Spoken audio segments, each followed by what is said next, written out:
Welcome back to World War II TV, folks. Douglas Nash is back to talk about Hungary in the winter of '44, and specifically an SS brigade headed by a notorious and sadistic SS officer. Links to Douglas's books are in the description below, as you will find all the links you need, merchandise links, etc., how you can join World War II TV on Patreon or become a member. I'm going to say my caveat. I know Douglas will do one in a minute as well. This show is an examination of the events of that winter, and there will be certain probably graphic descriptions of some of the atrocities and mentions of numerous SS figures and Nazis. We, of course, denounce everything the SS and the Third Reich stood for. This is an examination of the battles and the history, but, you know, we say that to try and deter the wereaboos from joining us. But good afternoon, Douglas. How are you today? Good afternoon. How are you doing? We're good. So it's a tough one, this, isn't it? I mean, and you write about this subject, and of course, it's important to understand these battles. It's important to examine them because they are part of the process that brought the Third Reich to its knees and brought victory to the Allies. But it is a sensitive subject, isn't it? Yes, it is. And the particular significance of this battle is many Germans at the time thought that this led to the fall of Budapest. So without further ado, we can jump right in and start hitting this. And folks, I expect Douglas will be answering most of the questions you've got. There's a lot of stuff. It'll be about a 90-minute one, this one. So feel free to comment, but I'm assuming most of the stuff you're going to be asking will be coming up naturally in the show. But basically, over to Doug, and I say we'll get to questions if we can. All right. Thank you. All right. What I'm going to talk about today is the role that the infamous Dirlewanger Brigade played during the Battle of Ipolysag, which took place on the border between Slovakia and Hungary during the middle of December 1944. Now, many of you are familiar with the Dirlewanger unit, certainly an infamous unit, but most people would not expect to see this unit showing up on the front line of a major battle engaged against Soviet forces. I'm going to break this into two parts. Part one, I'm going to talk about the Sondereinheit, or the special unit Dirlewanger, from its inception until November of '44. And part two, we'll be talking about the Battle of Ipolysag and the role that that this brigade played during that battle. There's just a couple points up front.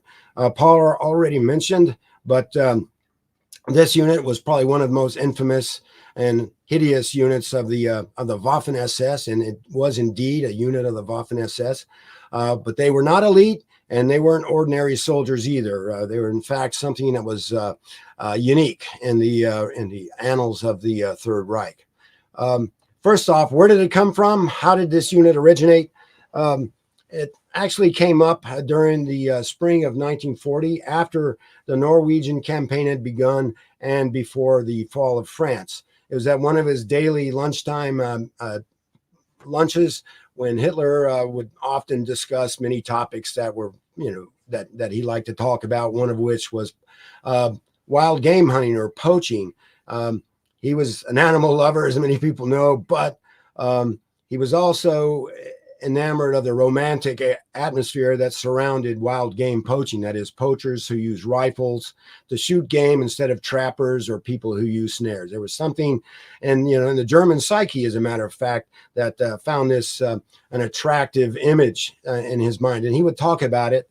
And at one point, he had said, these guys, they're lawbreakers, they're criminals, but it'd be a shame to let their military potential go to waste. I would like maybe to establish a company's worth of these guys to go out and hunt guerrillas or hunt partisans in the forest somewhere. Okay, and this coincided at about the same time when he received a letter from the wife of an old party member who had been arrested for doing just that, for actually hunting game on one of the Third Reich's game preserves, which were under the stewardship of Hermann Göring, who was the Reichsjägermeister, so to speak, of all the government-owned lands in Germany. And the wife said, "Please forgive my husband. If you can, please transfer him to the front line where he can, expiate his crime by serving in the front lines as an infantryman, where his marksmanship skills can be put to good use." So, having already, thought of that idea of using these poachers, putting them to work, and then this wife's letter, I guess the two came together, solidified in his mind, and he said, you know, that's a really good idea. I think I'll do that. So he turned to Himmler's secretary, who was sitting at the table at this particular luncheon, and said, "Hey, let your boss know that I'm thinking about this." And so it was passed on to Heinrich Himmler, who was always looking to ingratiate himself with the Fuhrer. And so he sent a message to a guy named Gottlob Berger, who was the head of the SS main office, who is also responsible for recruiting within the SS in general. And so Berger sent out an all-points bulletin through the German criminal police process, notifying all the prisons that, hey, we're looking for wild game marksmen, Wildschützen, and send them all to Oranienburg, where we can gather them up at the Sachsenhausen concentration camp, and let's see if we can use them to form a company. After getting Hermann Goering to sign off on it, who was the main obstacle Berger was worried about, starting in May of 1940, these men began showing up at the Sachsenhausen concentration camp. And by the end of May, they had about 90, and they were placed in the special SS special camp, the Sonderlager that you see in the upper left-hand corner of this image, and that's right at the edge of the vast Sachsenhausen concentration camp. And there they were clothed, given uniforms. They were given rudimentary training. They were sort of being sponsored by the 5th SS Totenkopf Regiment, which was not a Waffen-SS unit. It was part of the Allgemeine SS. And so they spent about a month organizing basic training. They weren't mistreated. They were there to serve out their military commitment to Germany that every German male owed. So they were not there as punishment. They were there as a special breed of cat that was going to be organized into an elite anti-partisan combating unit. And they were initially called Wilddieb Kommando Oranienburg, which is Poacher Commander Oranienburg, which is a mouthful of a name. But they were not a punishment unit initially. The other SS men viewed them with a certain amount of respect, because it took a certain amount of guts, a certain amount of bravery to violate Germany's anti-hunting laws and go into a federal forest and shoot game with a rifle. And it took tracking skills and concealment skills, all these things which could easily be translated into military skills against the partisans. Now these men, they showed up, they were German citizens, most of them between the age of 18 and 38. And few of them had criminal background except for being arrested for poaching. So the 90 of these men showed up, and they also had a cadre of actual ordinary SS men, like the guy in the lower right-hand corner, clerks, cooks. They needed administrative personnel, some non-commissioned officers from the Germania regiments. A field replacement battalion were sent to be trainers to give them more formal military training, and all that. So the one thing that was lacking, though, is they needed a commander. At this point, they still did not have an officer to lead them and whip them into shape and to make them into some kind of a useful military unit. However, Gottlob Berger had just the man in mind. It was an old comrade from World War I and the Freikorps days. And of course, this individual had been attempting to join the SS since 1939 when the war first broke out.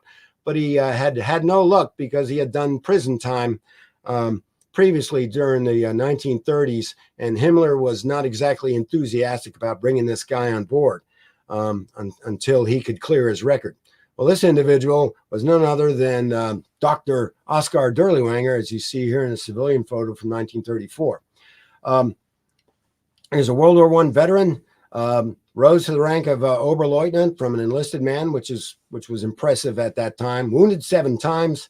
He led machine gun companies and assault companies that would storm trenches and all that. When the war ended, his battalion was on the Eastern Front, and he led his company from the Eastern Front back into Germany to avoid being interned in Romania at the end of the war. So it was quite a gutsy guy, actually.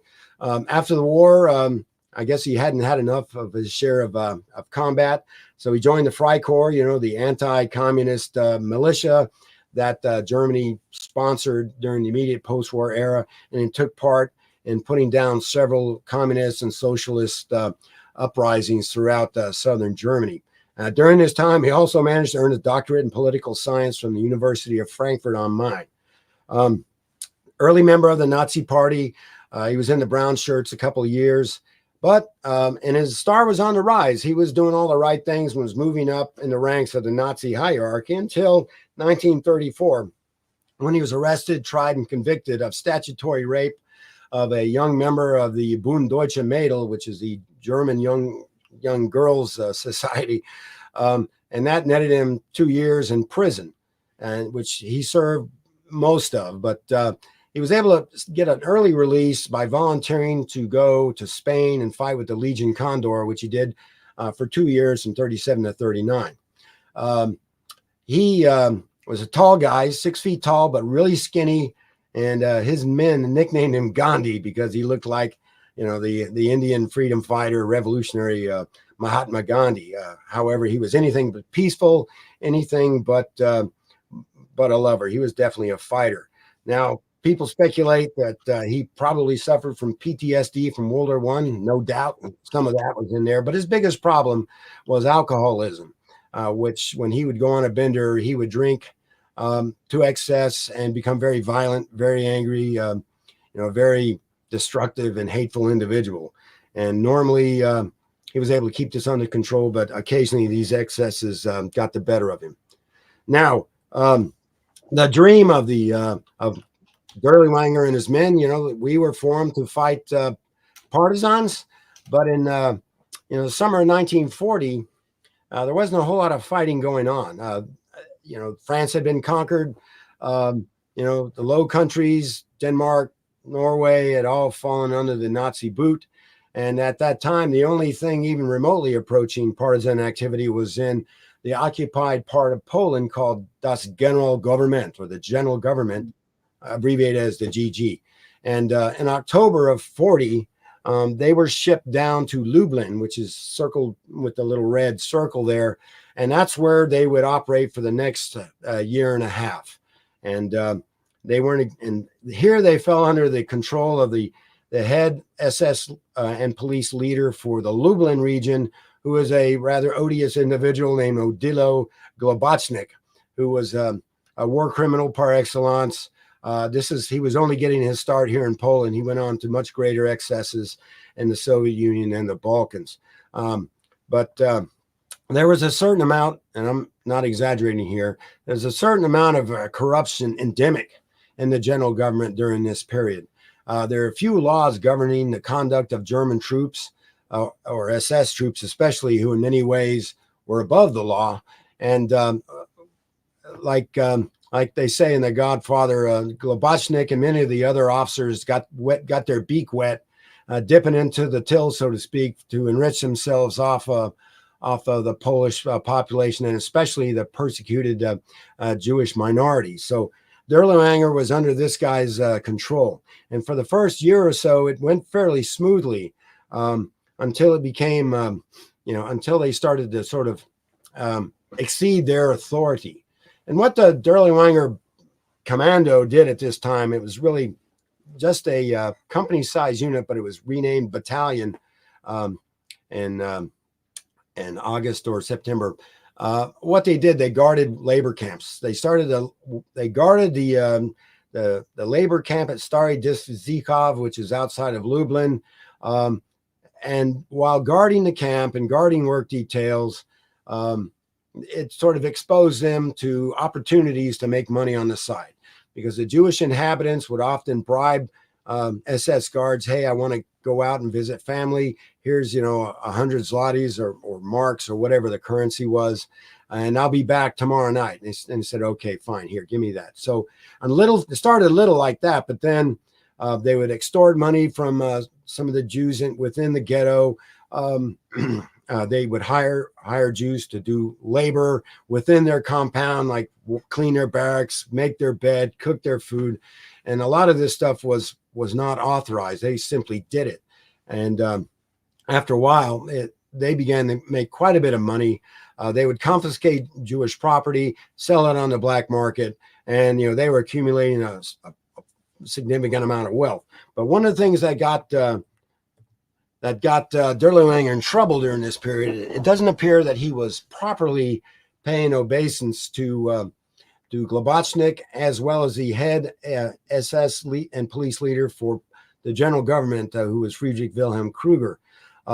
Another camp operator submitted a report that Dirlewanger was skimming the till, stealing Reich funds, and stealing and sleeping with Jewish women, which got a huge amount of interest all of a sudden.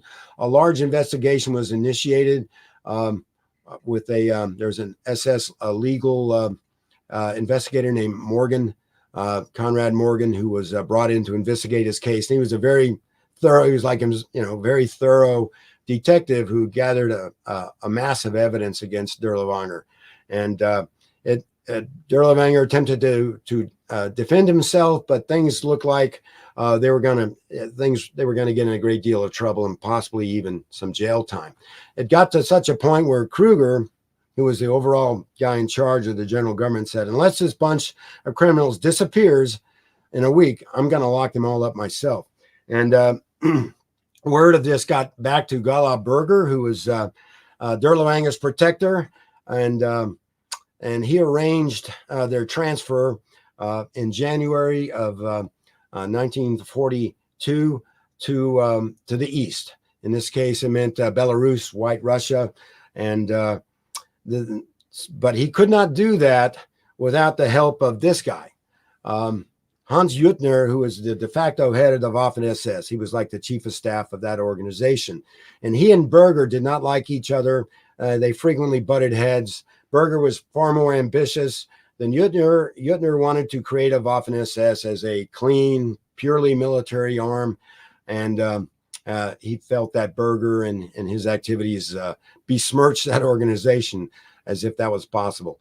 But at any rate, Juttner agreed, yes, I will arm them, I will equip them, I will arrange their transportation, but they're not going to be Waffen-SS.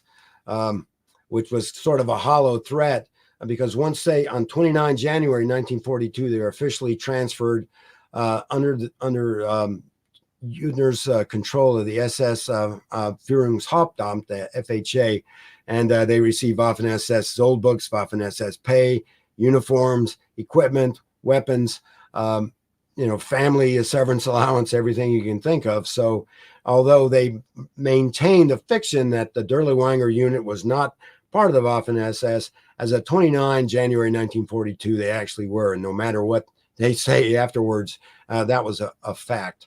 And transfers between the two, between the Dirlewanger Brigade and the Waffen-SS began to happen.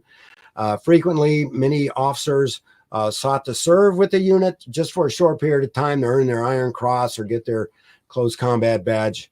And so that symbiosis continued until the end of the war.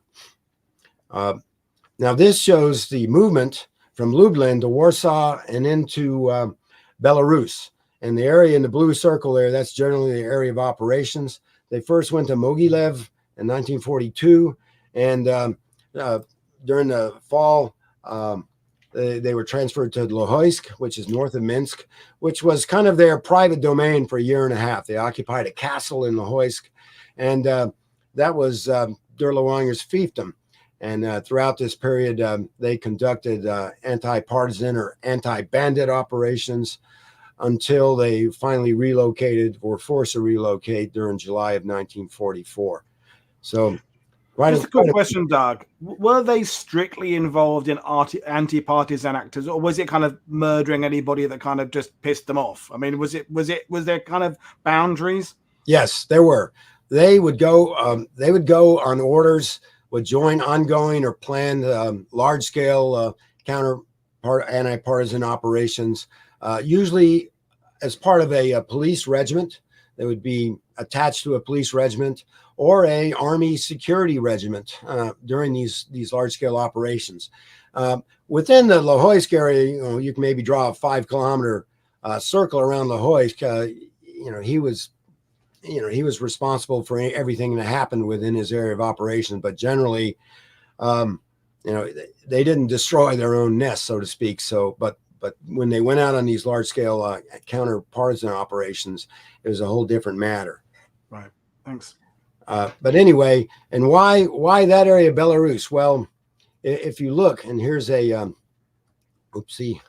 here's a nice German slide produced in 1943.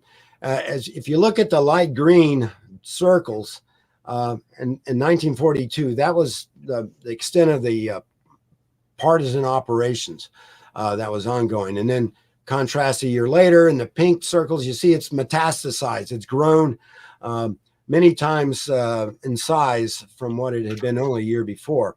And the partisans were centrally controlled from Moscow. They weren't freelancing. They were taking direction from Moscow, which was providing them arms, equipment, ammunition. Commissars would be, dropped in by parachute. So they were becoming increasingly sophisticated.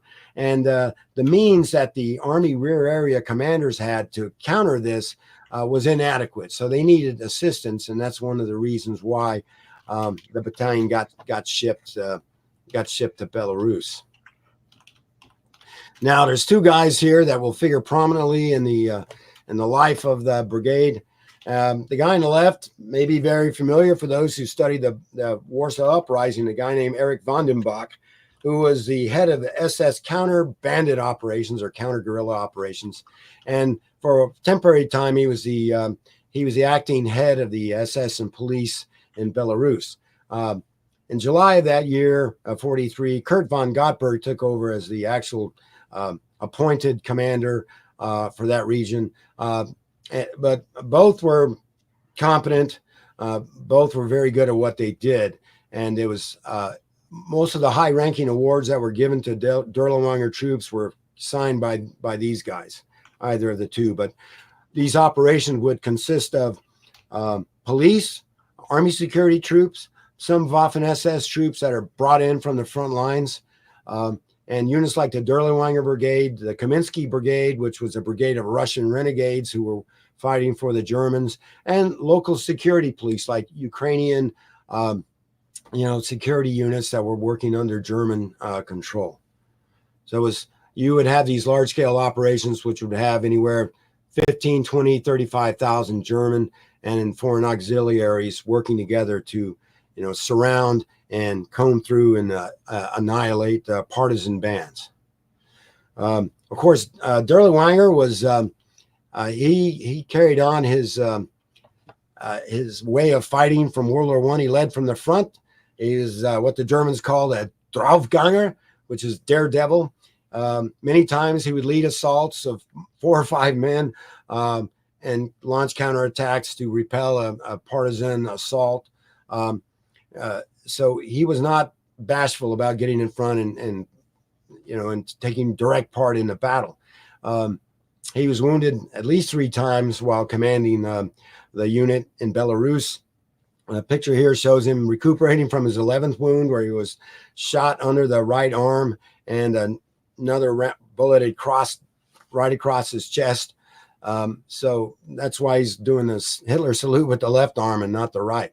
But that's in his, I believe that's either Würzburg, Stuttgart, or Esslingen. I'm not exactly sure. But he was home recuperating, and back in Germany, no one was really aware of the nature or the level of activities that his unit was carrying out. Speaking of which, the unit began to perceive itself as an elite unit that was not afraid to close with and destroy the enemy, using, hand grenades and rifles. And several designs were submitted to Himmler for his approval as to what kind of patch the soldiers could wear in their collar. And this is the one that was approved on 1 April. Now there's some myths that everybody in the unit wore these, and that's absolutely false. That is not true. Only those who are considered to have been proven or rehabilitated men, SS men in good standing, could wear that. Later on, a number of convicts from concentration camps were assigned, And if they wore any insignia at all, it would be blank black collar patches. But this was something that was worn only by a few. So, and I have yet to see these worn by an officer. So if you see anyone selling officer collar patches with this, that's absolutely false, fake. Don't touch it. But they were definitely, and within the SS, they weren't that really well known at this time, 42, 43, but by Warsaw, they would definitely became infamous. Here's a picture of a couple members taken in 43. It might be the Kraus brothers, I'm not sure, but the man standing on the left, he's clearly a leader. He's got down cross first class, binoculars, which means he's probably a squad leader or maybe a machine gun team leader. He's got the cross rifles hand grenade on his right collar patch, and the guy on the left, you can't tell, but again, both of them are decorated. They may have been part of the original 90 poachers, which by this point there's probably maybe 50 of them left. A lot had been killed, and some had requested to go back to the concentration camp. They'd rather sit out the war there than take part in these fights against partisans in the forest. But again, these guys clearly, they've got their best uniform on. They're looking pretty sharp, and clearly they're proud of what they are. And here's a picture of Dirlewanger on the left with his staff as logistics guys. I think this was taken in Warsaw. And on the bottom right, there's a motor maintenance staff. Most of these guys were also there for punishment. Were assigned. Some were poachers, some were sent there as punishment, and some were regular SS guys. Now, many of the regular SS guys who served there, they wore the runes, the double lightning bolts. They wanted to differentiate themselves from those who had been the poachers. So a little bit of class, separation going on in this unit from the beginning to the end. Now, in the top photo, the guy second from left is Heinz Feiertag, who was one of the original members. He had been an NCO in the Leibstandarte SS, but had volunteered to join the Dirlewanger unit. And he was one of the most brutal, savage enforcers within the unit. He would engage in corporal punishment, sometimes with Dirlewanger, sometimes without. But he was there almost to the end. And again, a very brutal and savage person. Members of the motorcycle platoon, the upper left, were using a variety of captured weapons. Most of these guys were former poachers, and you can see many of them are wearing the special insignia. Lower right, just the results of one of their partisan hunts. Usually when they would push through a village to drive out partisans, usually if it was found that the villagers cooperated with the partisans, they'd burn the village and take all the civilians, sort them out. The able-bodied, they send to Germany as laborers. Lower right, and those who were not sorted out for labor, they're usually shot there on sight. And again, it's very brutal battle, brutalest means of fighting you can imagine. It's estimated that during their time in Belarus, from March of 42 until July of 44, the Dirlewanger unit alone murdered or killed in action approximately 30,000 men, women, and children. Now, this picture you see here is from a well-known Soviet movie that came out in the 80s called Come and See. And it was a somewhat stylized account of the destruction of the village of Katyn that happened in 1943. None of these guys in the movie are wearing the Dirlewanger insignia, but clearly they're modeled, styled after Dirlewanger's unit. And one of the standard methods they used, they would often take all the women and children and men, women, and children who were not chosen for deportation as forced laborers. They would herd them into a barn or a church or whatever, seal it off, surround it with machine guns, set the building on fire, and shoot anybody who tried to come out, even if they were on fire and jumped out of windows. It was depicted very, very well, very brutally. It's a really emotionally draining scene to watch this happen in the movie.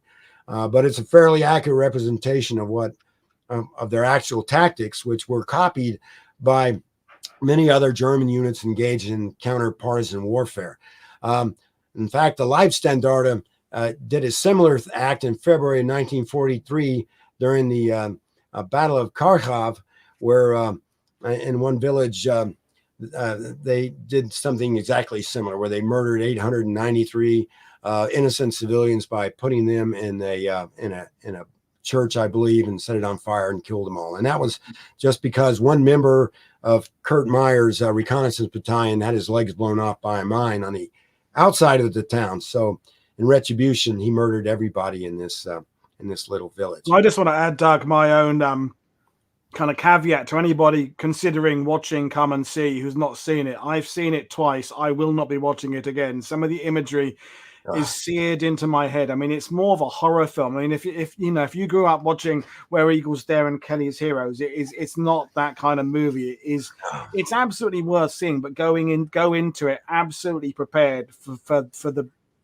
whatever you imagine it's going to be, folks. It's worse than that, and the sound effects so I recommend it, but with reservations.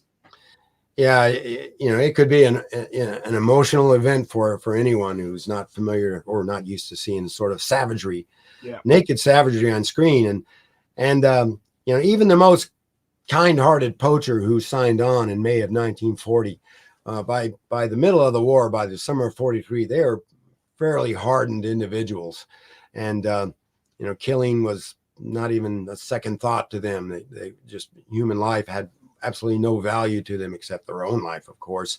But by this point, the Third Reich had almost run out of poachers in the concentration camps system. So by early 1943, and then certainly by August of 43, to make up the gaps, because Dirlewanger was ambitious. He wanted to grow this unit. He wanted to make it bigger. He wanted to make it a regiment. He wanted to make it a brigade. And he just wasn't getting enough replacements. Like I said, there's only so many poachers in the system. So Gottlob Berger decided to help him out once again. In addition to getting him more weapons, he arranged transfer from the concentration camp of over 300 career criminals who had volunteered or voluntold, who came east and joined the unit, as well as other officers who had been busted in rank for various crimes and had come out of the SS police prison facility at Danzig Moskau.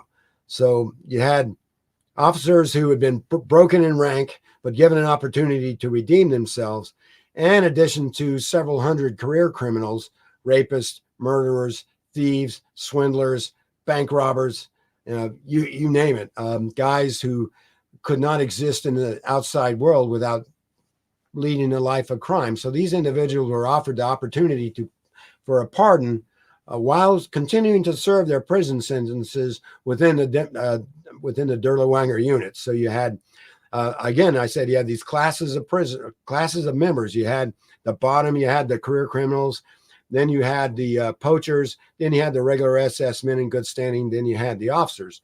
So it was quite a mix. And then in the spring of 44, they began to get shipped, in addition to about 700 more career criminals. They also got dozens of antisocials who were also a different category in the concentration camp.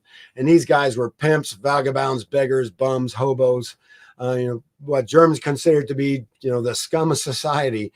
They were also rounded up from the concentration camps, sent east, given an old worn out uniform, and given a minimum amount of training, and then sent into the woods to fight and die. A lot of them, didn't last very long.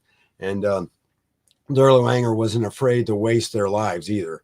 It was all in all a very brutal unit, to serve in. This happy sequence of events for Dirlewanger could have continued forever if it were not for two earth-shattering events that happened during the June and July of 1944.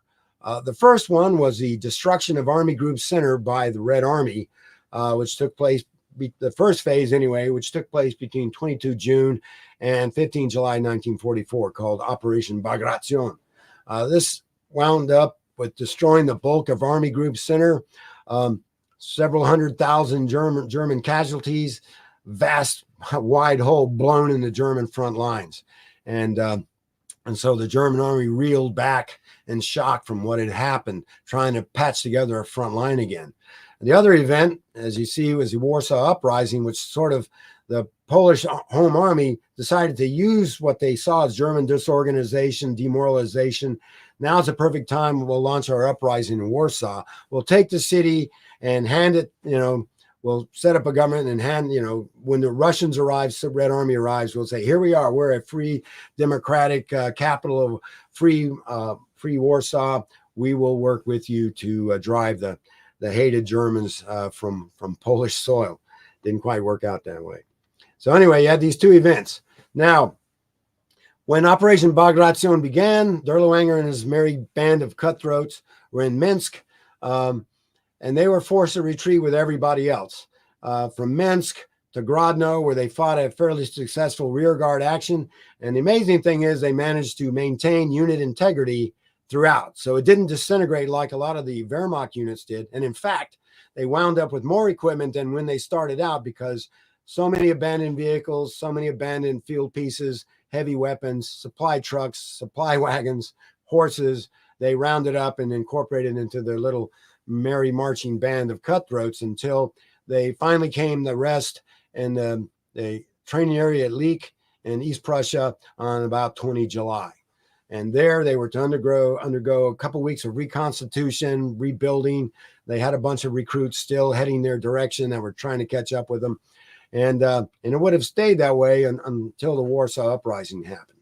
So when that occurred, let's see. When that occurred, Heinz Guderian requested to be given, let the German army be given responsibility for dealing with the uprising, because Warsaw was in the rear area of Army Group Center. So Guderian asked for it, said, we'll deal with this. But Himmler overrode him, said, no, this is an SS job. Guderian, you can tell your army boys, 9th Army, 2nd Army, you go fight the Russians. We'll take care of this because we're experts in fighting bandits. But initially, the force that was available to, put down the uprising was insufficient.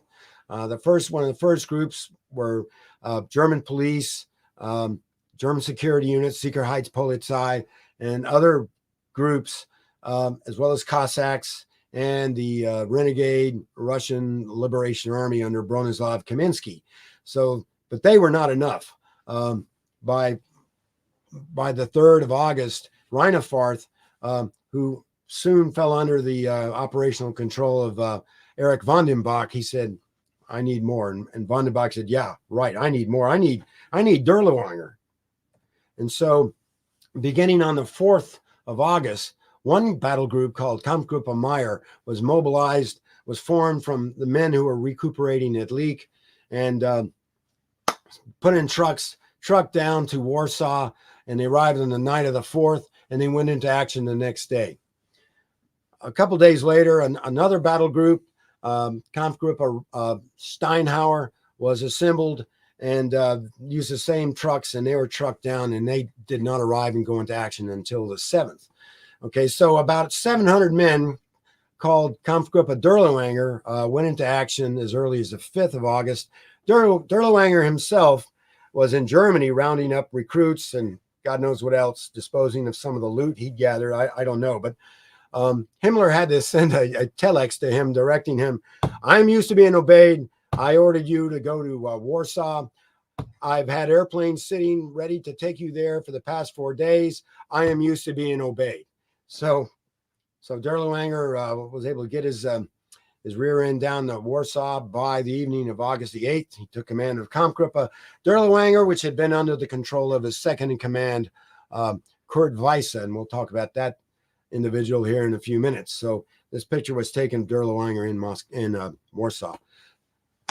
Some of Steinhauer troops walking in, and then below some of the Azerbaijani troops from Sonderbattalion Bergmann were often under the control of Dirlewanger. One way to differentiate the two is rarely you'll find any of Dirlewanger's guys wearing helmets. Why, I don't know. Maybe they thought they're so special they didn't need to wear helmets, but whatever. But it does help in identifying them in the photos, as you see here. These are some well-known photos, and the guy below is sporting the you know, the cross rifles, the hand grenade, shoulder patch, and the rest of those guys around him look like they're new arrivals because they don't look like they really know what they're doing. In the top photo, there's an NCO leading a guy carrying a flamethrower, which the Dirlewanger's Kampfgruppe Dirlewanger had been issued some of those, and men had to attend the course on how to use them. That took about a day, and so they were back in action. And of course, flamethrowers were very useful in the house-to-house fighting that took place in Warsaw during this time. Now, one thing to point out real quick: the individual in the top photo, no collar patches, but if you look on his lower left sleeve, you see 2 silver bands, and that was used to differentiate a leadership position. That means 2 bands means he's a platoon leader. So this guy is probably one of the army guys who began to be, you know, funneled from army prisons during after the first week of August 1944.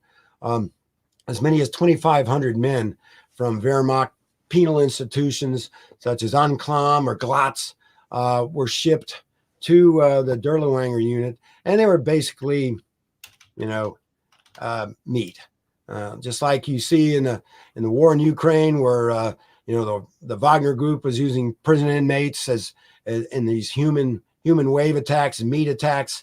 These men were used in the same way, and hundreds of them died, probably over 1,000 wounded. But because he's probably wearing his army uniform he had when he was assigned, but without collar insignia. And again, here's another photo of a Sturmgeschütz that was attached to Dirlewanger's battle group.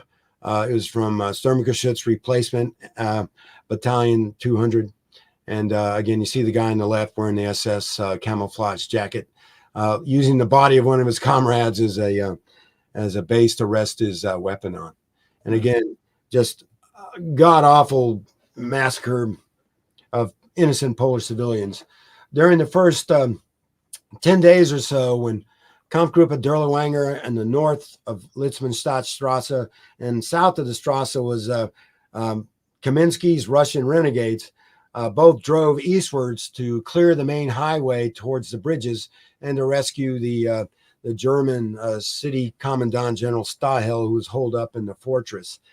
So during those not quite a week or so, maybe 10 days, the Dirlewanger unit alone is estimated to have murdered 15,000 innocent civilians, men, women, and children in Wola, which was one of the northern suburbs of Warsaw. Von den Bock said, I did my best to stop it. I ordered it to stop, but clearly he didn't get down to every squad, and some of the massacres continued. But after the second week, they began to evacuate all the survivors from Wola and some of the other districts of Warsaw, and they were sent to a transit camp on the western outskirts of Warsaw. So, but still, excuse me, the combat was bloody. Human life was cheap. Dirlewanger would lead human wave attacks in order to overcome the defenders, and the Polish Home Army put up a hell of a fight, and they had a number of marksmen, and it wasn't unusual. One eyewitness says, we crossed the square. We began with about 80 men, and only about 30 of us reached the other side. Everyone else had been shot down by the Poles.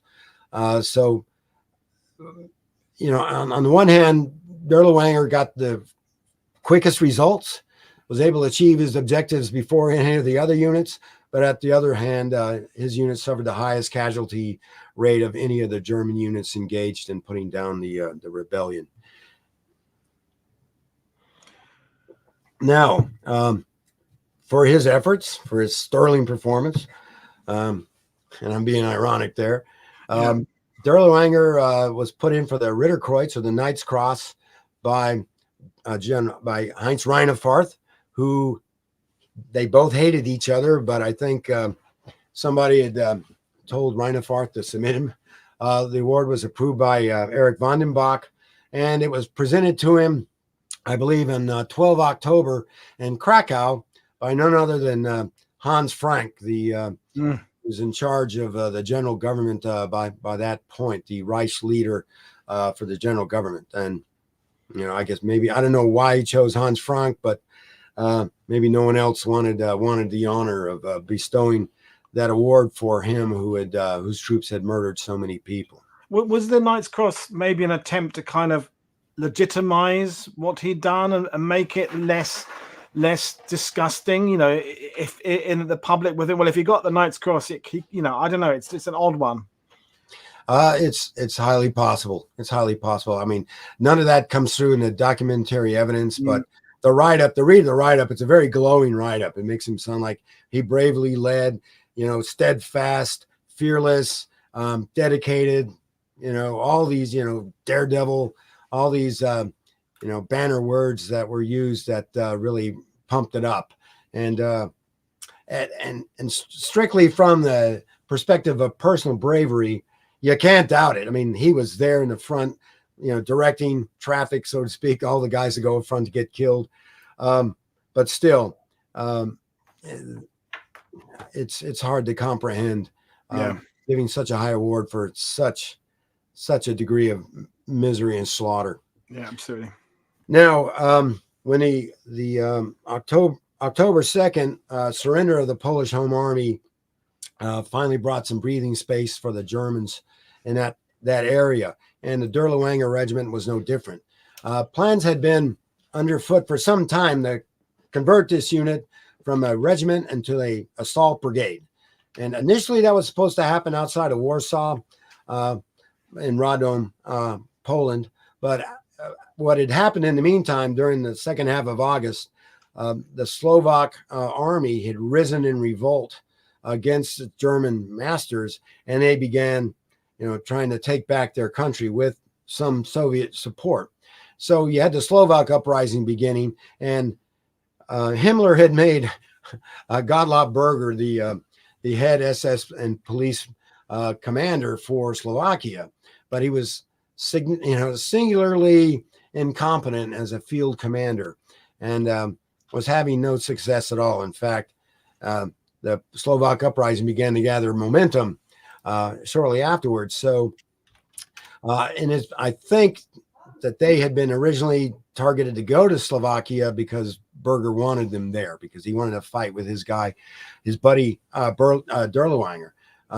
But by the second week of October, his incompetence could no longer be tolerated because the Russians were approaching. They were actually had reached the middle of Slovakia right there, and they need somebody competent. So he gave him a golden parachute.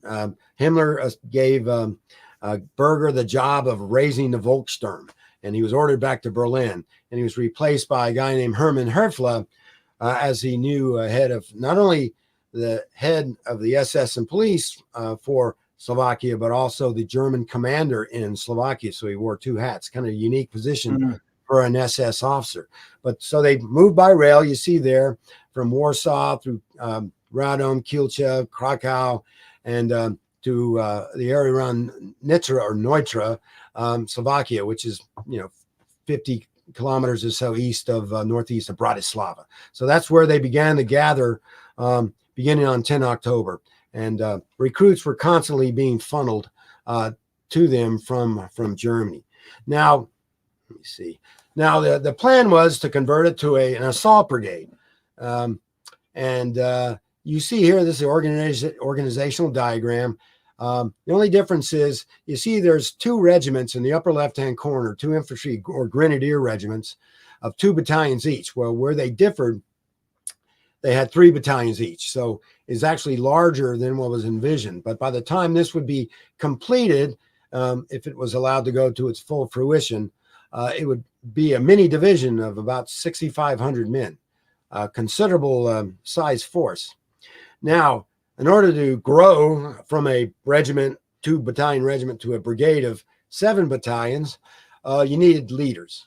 And this is the greatest shortage within the Dirlewanger unit from its inception. So he had to bring in leaders from wherever he could get them. The army was not wanting to give up any of its men because it was had its own problems with manpower. But just a quick rundown, because these names will become familiar later on. Upper left, Kurt Weisse is Deputy Brigade Commander, Operations Officer, also acting as the commander of the 1st Regiment, but as we'll see, that wasn't really much of a job. Kurt Weisse, very brutal. He was kicked out of the SS, reduced in rank to a private for beating one of his soldiers to death when he was in the Totenkopf Division in 1942. He was sent to Danzig, Moscow to serve, a number of years, up to 10 years in prison, maybe 5. I'm not sure the exact number, but there was the trial judge from the Totenkopf Division says this man should never be put in charge of troops' lives ever again, and so he was thrown out, kicked to the curb, and was going to do hard labor at Danzig, Moscow, which was not a fun place. But he came to Dirlewanger's attention. Dirlewanger rescued him, said, "Hey, I need you. I like the cut of your jib. Come with me." So he worked out a deal with Gottlob Berger, got Weisse sprung. Weisse first was a company commander to get, to be put to the test. He was an experienced combat veteran already. And then he rose up in rank to become the operations officer / adjutant for the brigade. So that was a natural fit. He was competent, not general staff trained, but he knew his job. Leading the other regiment was Erich Buchmann, who had not seen a shot fired in anger. He had a heart ailment, but was a friend of Gottlob Berger, and he'd been languishing in a billet behind the lines. I guess he wanted to see some combat or wanted to regain his soldierly honor or whatever, and he was plucked to become the commander of 2nd Regiment.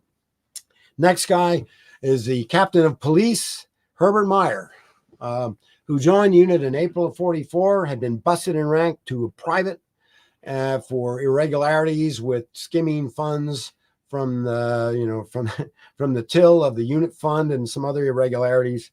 But by the Warsaw Uprising, he'd been promoted to SS lieutenant, and by Ipolysag, he was an Oberleutnant or an Obersturmführer. So he led the 1st Battalion, and again, his battalion killed a lot of people in Warsaw. Again, a lot of blood on his hands. Same goes for Major of the police, Josef Steinhauer, lower left. He led another battle group in the Warsaw Uprising. He commanded the 2nd Battalion. Steinhauer was a police artilleryman. The next guy is Lieutenant of the Police, Siegfried Polak, CO of the 3rd Battalion, 1st Regiment. All these guys were in the 1st Regiment, Meyer, Steinhauer, and Polak. And the guy on the right, Wilhelm Stegmann, who had not commanded troops since World War I. 3 of these guys are police. Buchmann and Stegmann, no combat experience since World War I. So kind of a curious bunch. However, as far as competence goes, there was a number of German army officers who were convicted of having something to do with the July 20th plot to assassinate Hitler. They were rounded up, placed in concentration camps, and were facing execution when they were given a choice. You can stay where you are, get executed. We don't care. Or you can possibly redeem your honor and complete your military service requirement if you come and join us. And you don't have to join the SS, but we need you. We need leaders. We need competent leaders. So Harold Malm was unique. He had been the commander of the German Army's cavalry school in Potsdam. And on the night that the assassination attempt against Hitler had failed, he had raised a glass of champagne and said, it's a shame they didn't get him. And somebody overheard it, turned him into the Gestapo. And the very next day, he was sitting in prison. But his experienced officer, very competent. Same thing went for Captain Paul Ruzam, who would not, let me go back, when Malm accepted a captain's rank in the SS. So he wore SS uniform of captain's rank. So he had, looking at him, you wouldn't know he was an army officer. The next guy, Paul Ruzam, did not join the SS. He wore a plain private's uniform, but he was assigned as a company commander, just like Malm. Another First Lieutenant of the Police, Erich Langelatz, again, committing irregularities, possible espionage, not quite sure. He was an Austrian. They gave him command of the 10th Company of the 2nd Regiment. These guys are mostly 2nd Regiment. Another lower left, Wolfgang Plahl, another former cop. Hauptsturmführer Fritz Mismal, World War I veteran, highly decorated, had gotten in trouble in the 30s for, some say for homosexuality, others skimming the till in the National Life Insurance Corporation, which he was the head of. Very sketchy. But instead of being executed, he was sent to concentration camp. And but he was asked by Gala Berger if he wanted to, redeem himself by serving in the Dirlewanger unit. And that happened in the summer or the fall of 1943. And he proved to be a competent officer. But by the time this happened, he was either the supply officer or commanding the artillery battalion. I'm not quite sure. Next guy, Ernest Heidelberg, brigade engineer. He had also commanded an infantry company during the Warsaw Uprising. He'd been imprisoned for irregularities with contracts when constructing an SS training area, and sort of make it all go away, he was induced to join the Dirlewanger Regiment. Now, as a brigade began to form, it needed weapons. Unfortunately, most of the weaponry being manufactured was going to the new Volksgrenadier divisions or the Panzer divisions that were being rebuilt. So they had to accept secondhand equipment. One of the cannon batteries was equipped with captured Russian 76.2 millimeter regimental cannon, good weapon, but again, a light piece. It could fire anti-tank rounds. 120 millimeter mortar, everybody used those. It's a very good weapon. That was one of the few weapons they had that was actually, state of the art at the time. But again, an ex-Soviet weapon. Anti-tank guns. This was probably the greatest efficiency. They got those captured 37 millimeter guns that were ex-Czech. Most of those came when the Slovak army, they failed in trying to overthrow the Germans. And a lot of that booty, weapons and stuff was sort of glommed on or taken in by the Dirlewanger Brigade. And again, Czech machine gun, good weapon, again, but not state of the art. But they got enough of these to fully equip the entire brigade with the authorized number of weapons. One of the companies, most of the rifles were either German or captured Czech Mauser model rifles. One company, I think it was Langelatz's, was issued Italian Carcano rifles, Wow. which fired a round that was not compatible with any of the other rifles being used. So, I guess they were scraping the bottom of the barrel for that. Now, bodies, manpower. They had received approximately 3,500 replacements from the German army prison system, as well as from the SS and police prison systems. A lot of these guys who were called Bewährungsschütze or B-Schütze, which was, Bewährung means, it's a probationary status of an individual. And so they were brought in and they needed those guys because most of them were veterans. They knew how to handle weapons, were trained, et cetera, et cetera. But that wasn't enough to reach 6,500. So on 7 October, Dirlewanger's making a tour of the concentration camp system to see where he can scrounge up more bodies to fill the ranks. And on 7 October, he shows up at the gate of Flossenburg concentration camp, which is in eastern Alsace. And it's under the command of Obersturmführer Egon Zill, a very cheery-looking individual there, who's a war criminal par excellence. But he turns to Dirlewanger and says, "Hey, I got an idea. I've got a bunch of socialists and communists who are still loyal to their cause, and they've remained steadfast despite everything we've thrown at them. And they are still, staunch Germans. I think they'd be great material to bring them in and take advantage of their loyalty to Germany, and they would make great soldiers." And of course, unspoken was the fact that Zill probably wanted to get rid of a lot of these guys because they were hardcore communists and socialists and troublemakers. So, and I don't think Dirlewanger thought this through very well, but he was so hungry for bodies He said, yeah, it sounds good. And he wrote a letter to Himmler, endorsed by Gottlob Berger. Himmler says, yeah, it sounds like a great idea. Go, do it. So I sent out an all points bulletin in all the concentration camps. Send me your socialists. Send me your communists. Of course, they had to volunteer. They couldn't force them. Well, actually, that's what happened. Many of them were told, if you don't volunteer, we're going to shoot you in the back of the head. So a lot of the guys said, yeah, what choice did I have? So they wanted about 1,500 of them. But actually, they only got 770. A few more came later from Dachau, but 770 is what they got in the month of November. And on the right, you see three guys who were in this group of political prisoners, some of them had been in the camp since the 30s. So they weren't in the best shape. Like the fellow in the top there in the concentration camp outfit, he doesn't look like, it looks like he hadn't had a square meal in a while. Mm-hmm. So these guys were recruited, brought in, and and we should have suspected something when one of the SS NCOs was sent up to Krakow to where the replacement company was. He went up there to take up a train load back to Nitra, and to be basically the train guard to make sure none of these guys escaped. And he had a few other men with him to help.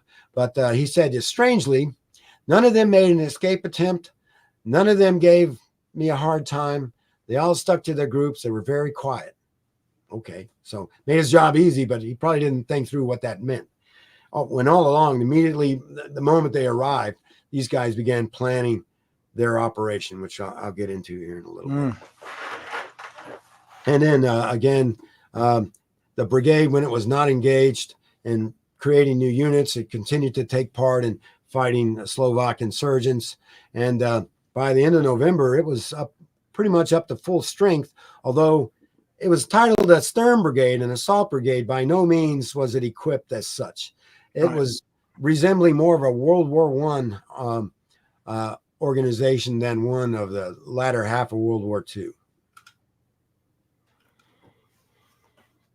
Okay, we're ready to segue. This might be a good time if there's any questions or anything. The only one I think is we'll deal with from Ziggy is would he tell us something about what sources he has used, what problems with authentication of information?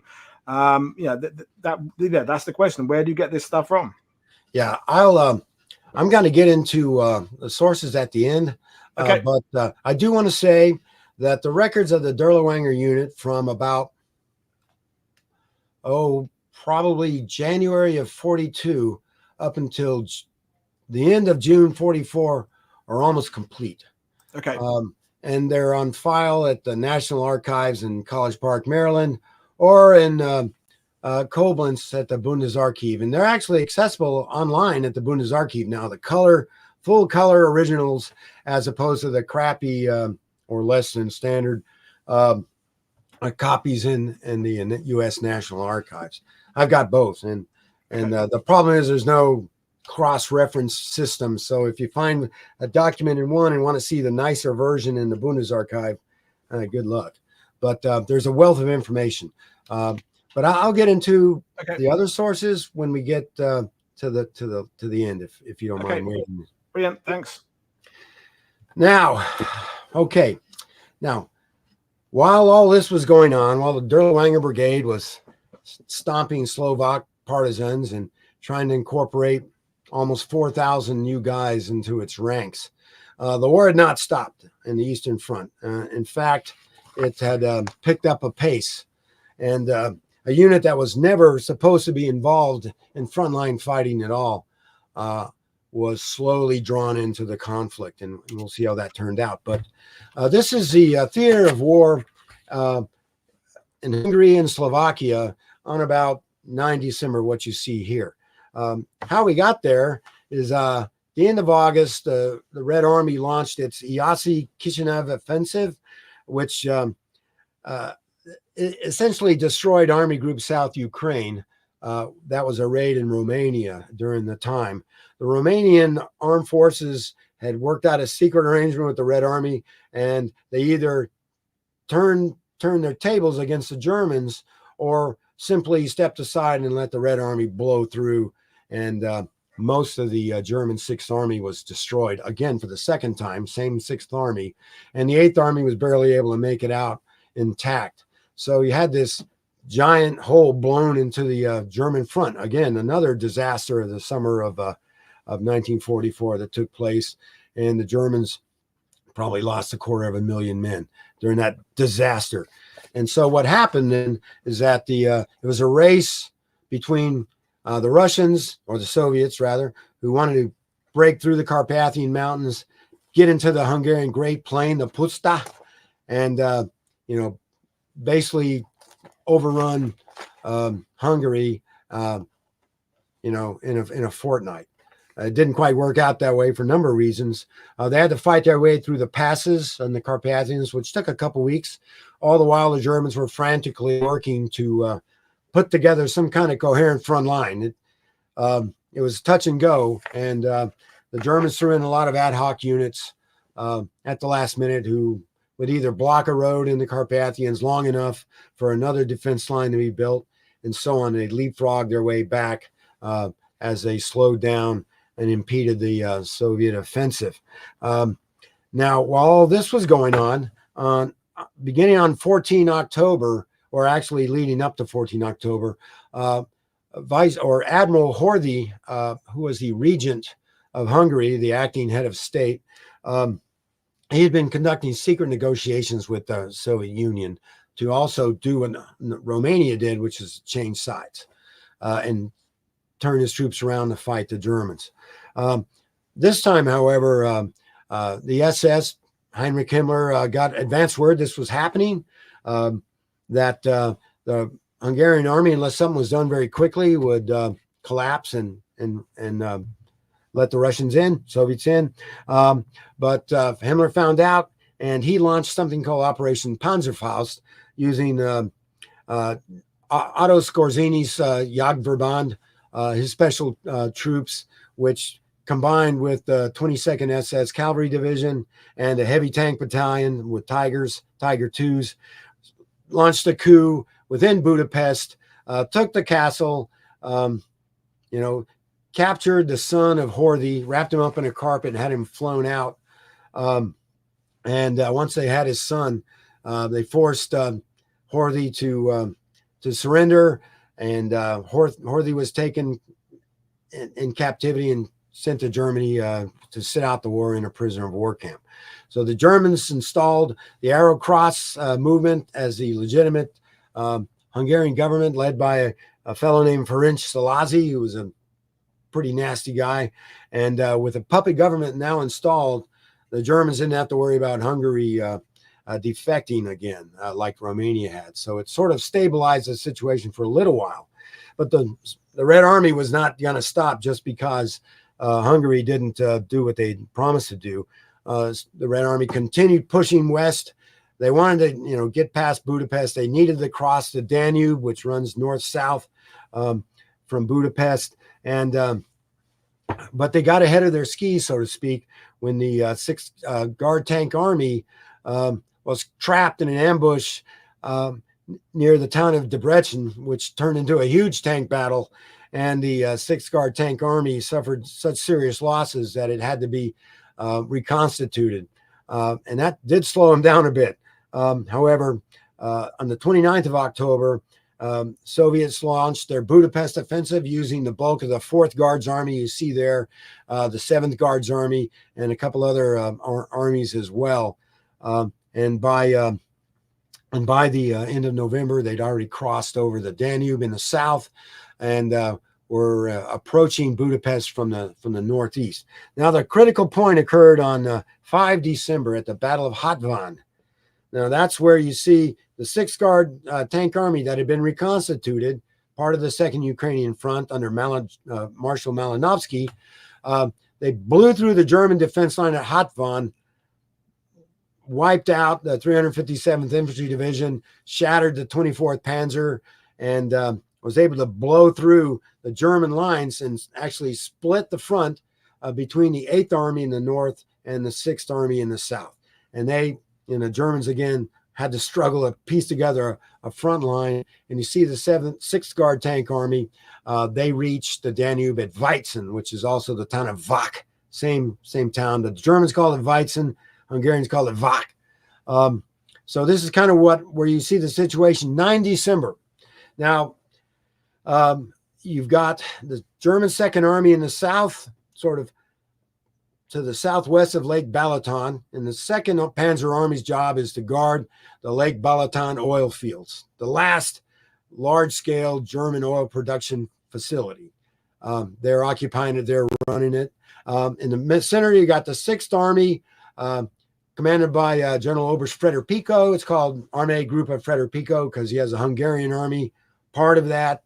Budapest itself, the 9th SS Corps is defending, and pretty soon they'll be trapped. And north of the Danube, you got the 8th Army under General Wöhler. So Germans are widely extended.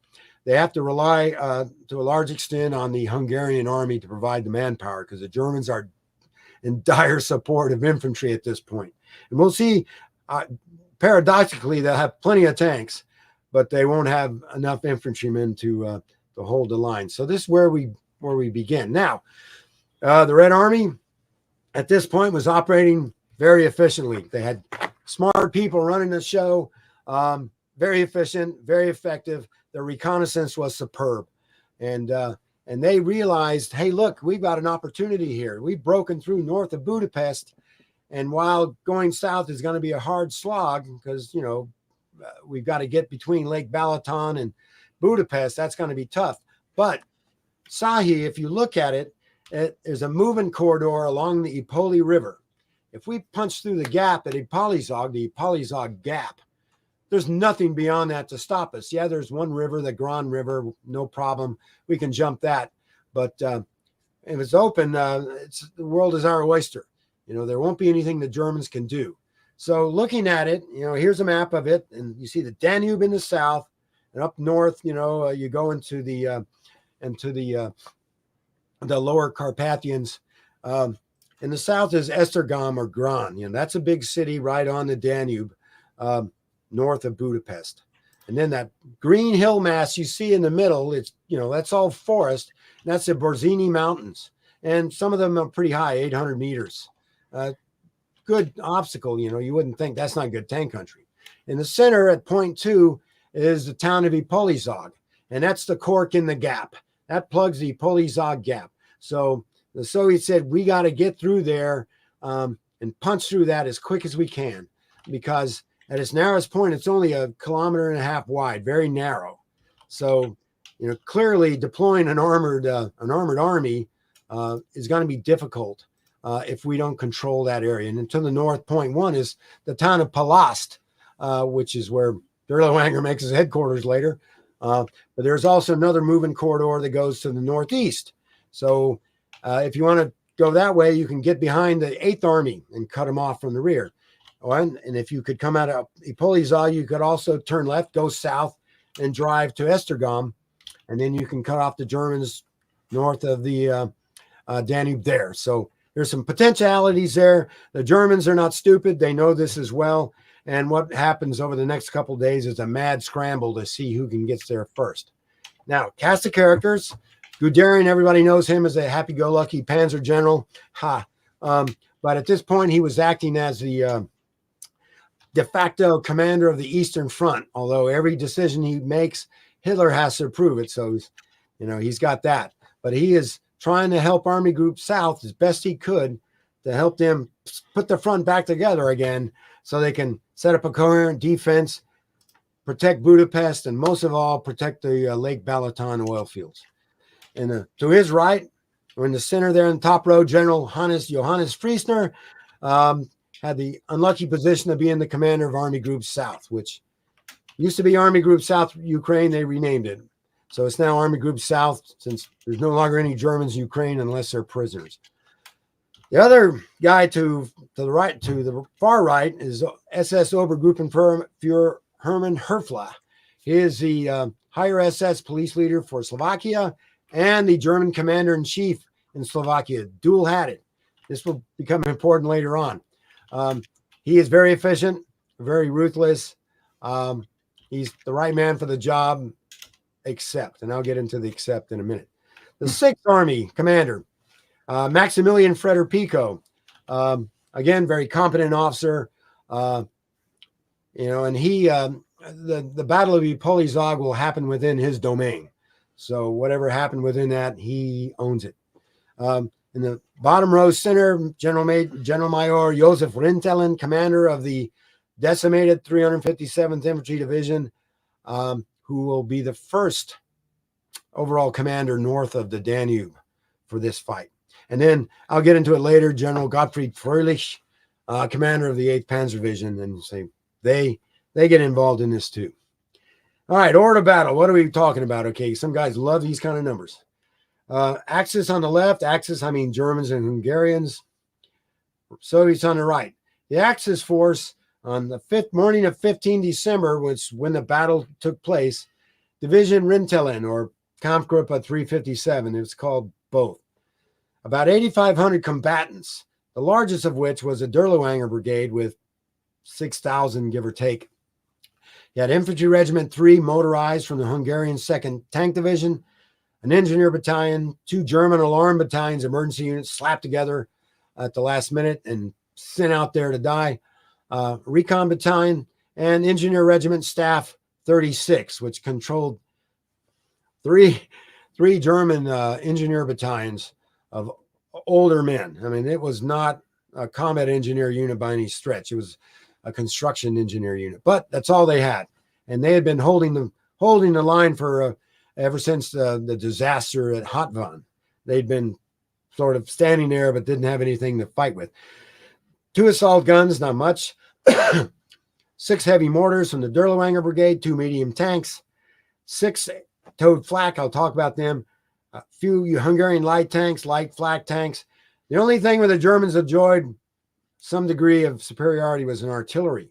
They had about 30 pieces, or 36 pieces if you count the light ones, 105 and 150 millimeter howitzers. However, fire control was lacking, to be generous.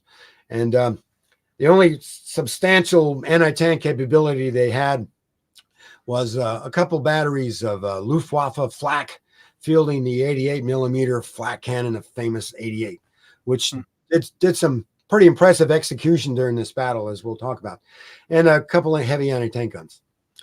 Not much, considering they were facing this. Yeah. 9th Guards Mech Corps, elite force of the Red Army. Actually, even more elite, better staffed, better equipped than a Guards Tank Corps. Almost 16,000 men, had 3 mech brigades, which are basically regiment in size. Yep. 3 mech brigades, a tank brigade, a self-propelled artillery regiment, anti-aircraft artillery regiment, an anti-tank regiment, which all, again, they're basically battalions. 2 engineer units, a sapper unit, which is the guys that would, do bridge crossings and stuff like that under fire. They had about 154 operational tanks out of 200, and more would join later as they were repaired. Their only weakness was in artillery. Instead of the 30 or so self-propelled gun howitzers, they only had 11. And a lot of this can be traced back to the disaster at Debrecen when the 6th Guard Tank Army took a whooping, and they're still trying to replace those guns. But they have 52 anti-tank guns, 76 millimeter, most of them. The Crash Boom, very famous anti-tank gun. 76 mortars, ranging between 80 millimeter and 120. Again, good weapons. They had to rely on these a lot because of the shortage of artillery. And 7 of the multiple rocket launchers, 132. Well, it's actually 132 millimeter, not 122. My bad. So that's what you have. So Germans are outnumbered 2-to-1 manpower, and anti-tank assets not too good. Now the Dirlewanger unit, they did have bazookas, the Offenrohr stovepipe, fired the 88 millimeter anti-tank rocket. Good weapon, but they'd only received them a couple of days before, hadn't been trained on how to use them. Same went for the Panzerfaust. They'd only got some the day before. They didn't know how to use them. Anyway, And you had the Hungarians from the 2nd Armored Division. Now, this is the 1st Armored Division, but the Hungarian units, even had they been very enthusiastic and willing to fight, most of the weapons were obsolete by this point of the war. They had to rely on German artillery pieces, German anti-tank guns, German armor to flesh out their units and give them any capability. Plus, the writing was on the wall. Anyone with common sense could clearly see that the days of Hungary as an independent nation were numbered. They could see how the Red Army had all the way marched up to the Danube, and at that particular point, there wasn't much in the way to stop them. This was their light tank. They started with 5, but by the time the battle began, there's only 3. Light tank, 40mm guns. Same thing went for the light flak. They tried to use these as tanks. Didn't work out too well. But again, that's all they had. Now, again, artillery was a good story. They had German field pieces, 105, and there was a couple of German heavy artillery batteries with 150mm guns were brought up by this point. Good weapons. I mean, state of the art. This assault gun they had, the Germans loaned them too. I still can't really nail down the exact Sturmgeschütz unit, but they were used to some effect. I think both were knocked out shortly afterwards. They kind of disappeared from the battle after a while. And there's the bottoms, the 80mm anti-aircraft guns the Hungarians fielded. Excellent piece, fully capable of destroying armor. All you need is a brave crew to man it.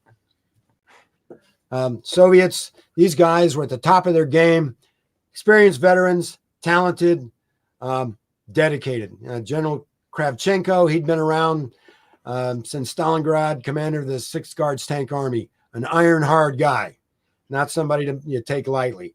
In the middle, the commander of the 9th Guards Mech Corps, Mikhail Volkov, Lieutenant General. He had begun his career in mountain troops. He commanded a mountain regiment and a mountain division. And then during the Stalingrad, when the counterattack was launched at Stalingrad, he'd been placed in charge in command of a mechanized corps. So he had this background of mountain troops, which we'll come back to. Alexander Ovcharov commanded 18th Guards Mech, Mikhail Shutov, 30th Guards Mech, Kuzma Seleznev, 31st Guards Mech, and last but certainly not least, Nikolai Mikhno, commander of the 46th Guards Tank Brigade. The best the Red Army has. They should have such good guys these days, or probably a good thing they don't. Now, the equipment. The 46th Guards Tank Brigade was primarily equipped with the T-34-85. Excellent tank, one of the best produced during World War II. And their standard means of deploying infantry in battle is to have them hang on for dear life on these handrails that were conveniently welded to the turret and superstructure of the tank. And they were called tanko desantniki, which means men who jump off tanks, so ride on tanks and jump off. They had a very short lifespan in battle. Lower right, each mech brigade had a tank battalion or tank regiment. And most of these were equipped with the M4A2 Sherman with the long 76mm gun. They nicknamed it the Imcha, which is M4 in Russian. And they loved these things. Although it didn't have as good as armor protection as the T-34, it had a lot more crew comforts than the T-34 did. They loved them. Some of the self-propelled artillery they had, this was a tank destroyer / assault gun / self-propelled artillery piece, the Su-85. The bottom, Su-76, again with the 76mm cannon, field gun cannon. Romanians riding it there. The Russians, Soviets, generously let them have some so they could continue fighting alongside the Red Army now that they're all comrades. Good weapon. But it had a nickname, Zuka, I think Bitch or something like that, because it was very difficult to operate. 152 SP, don't need to add much. A killer weapon. Yep. But one of the deficiencies of the Soviet propelled artillery at this time, it was the inability to elevate beyond a certain point. The only one that could really do that was the Su-76, the Su-85, and then 152.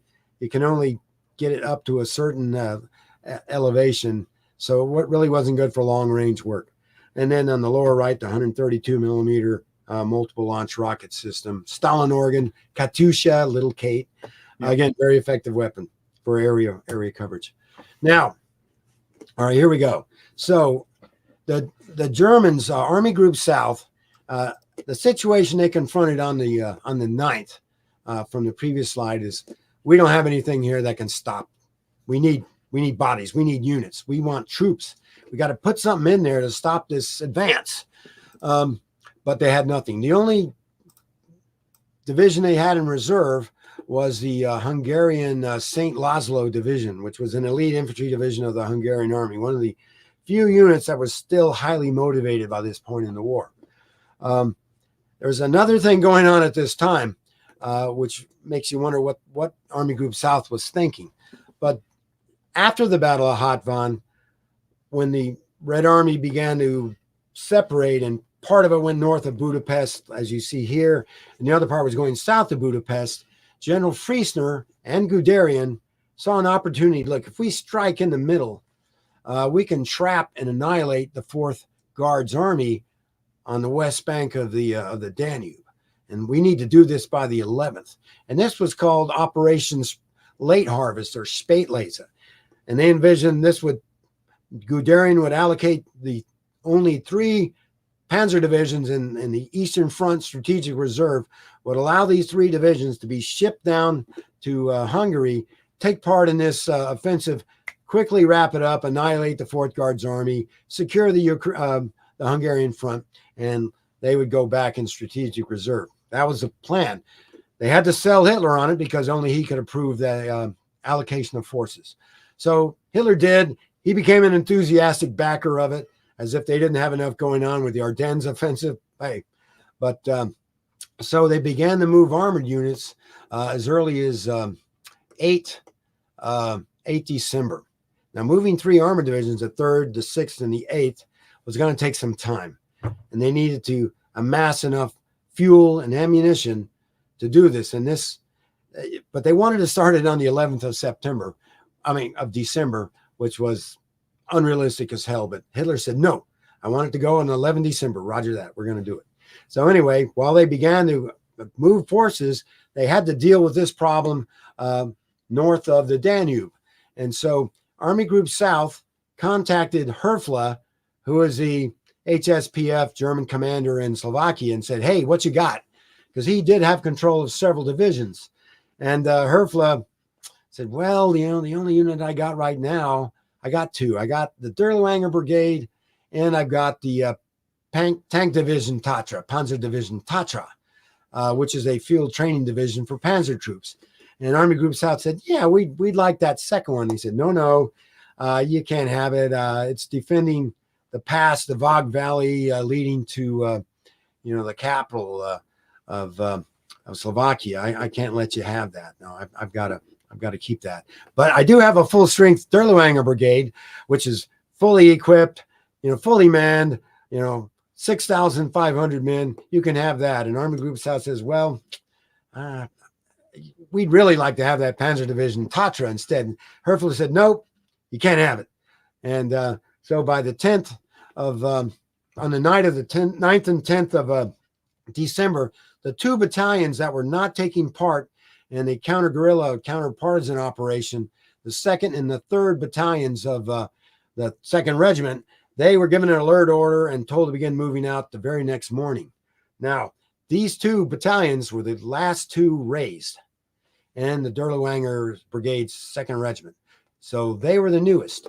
Now, for some ungodly reason or fortunate reason, depending on, how this turned out, the bulk of the political prisoners, the socialists and the communists, had been grouped in these 2 battalions, the 2nd and the 3rd.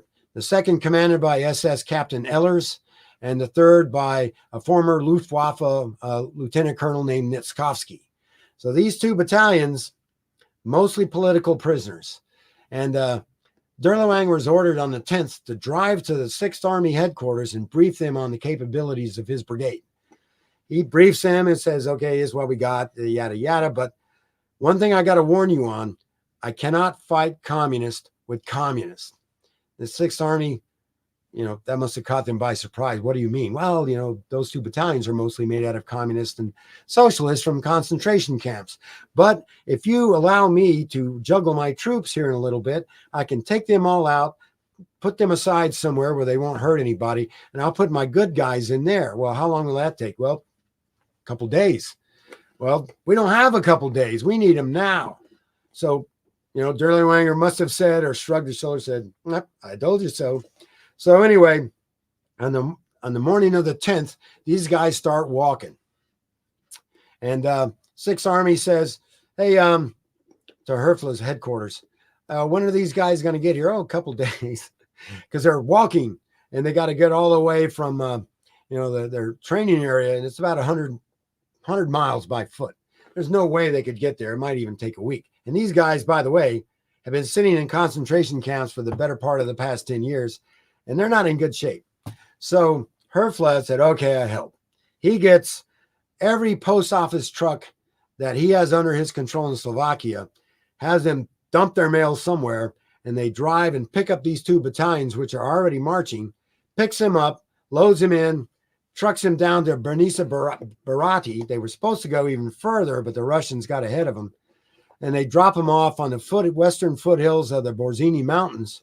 And they're taken in hand by, combat or engineer regimental staff 36 and pushed into the mountains. Now, their supply train with their horse-drawn wagons with their rations, extra ammunition, winter equipment is all traveling the slow way by horse-drawn carriage or horse-drawn wagon. And it takes almost 3 days for them to close and get there. But by the time they get there, it's probably doesn't matter anymore. So anyway, these 2 battalions, Ehlers and Nitskovsky, you see there, they go into the mountains on the 10th and 11th and take a position, defensive positions. And Army Group South says, don't worry, it's all mountains, forest. No way the Russians will come through there. No way. You're safe. So don't worry about them. They're good. Okay.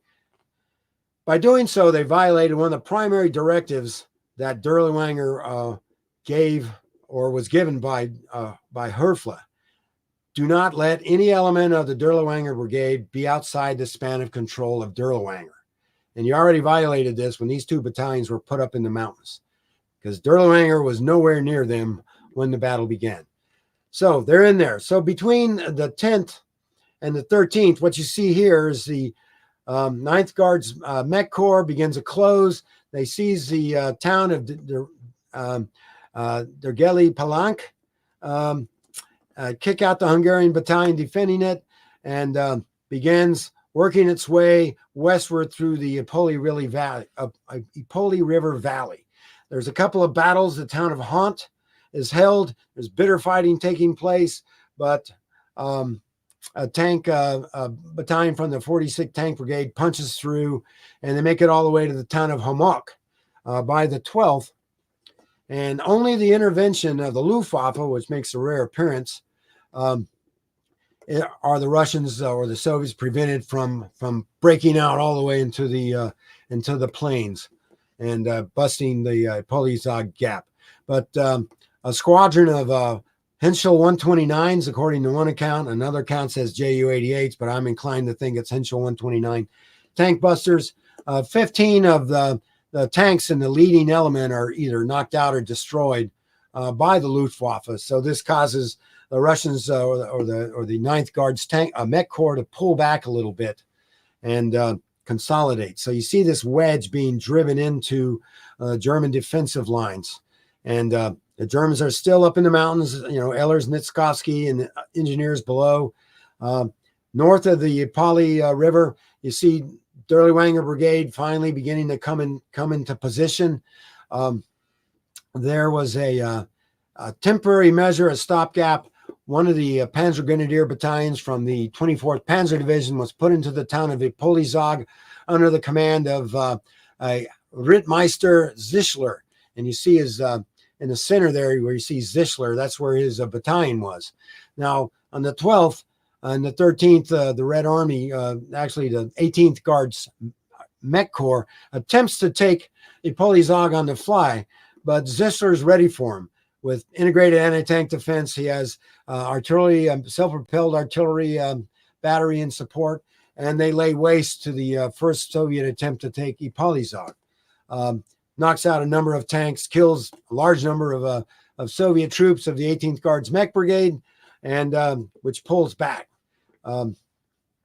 Now, the Ehlers and Nitskovsky's battalion, they were just supposed to sit there, but after Hont fell, they were ordered on the night of the 11th to go and retake Hont. So these two battalions, who'd never even conducted a training exercise together, set out at night on the 11th and get lost in the woods and finally stagger out onto the flat area, the level area west of Hont in the morning, and they try to they try to attack Hont to drive out what turns out to be the better part of the 31st Guards Mech Brigade.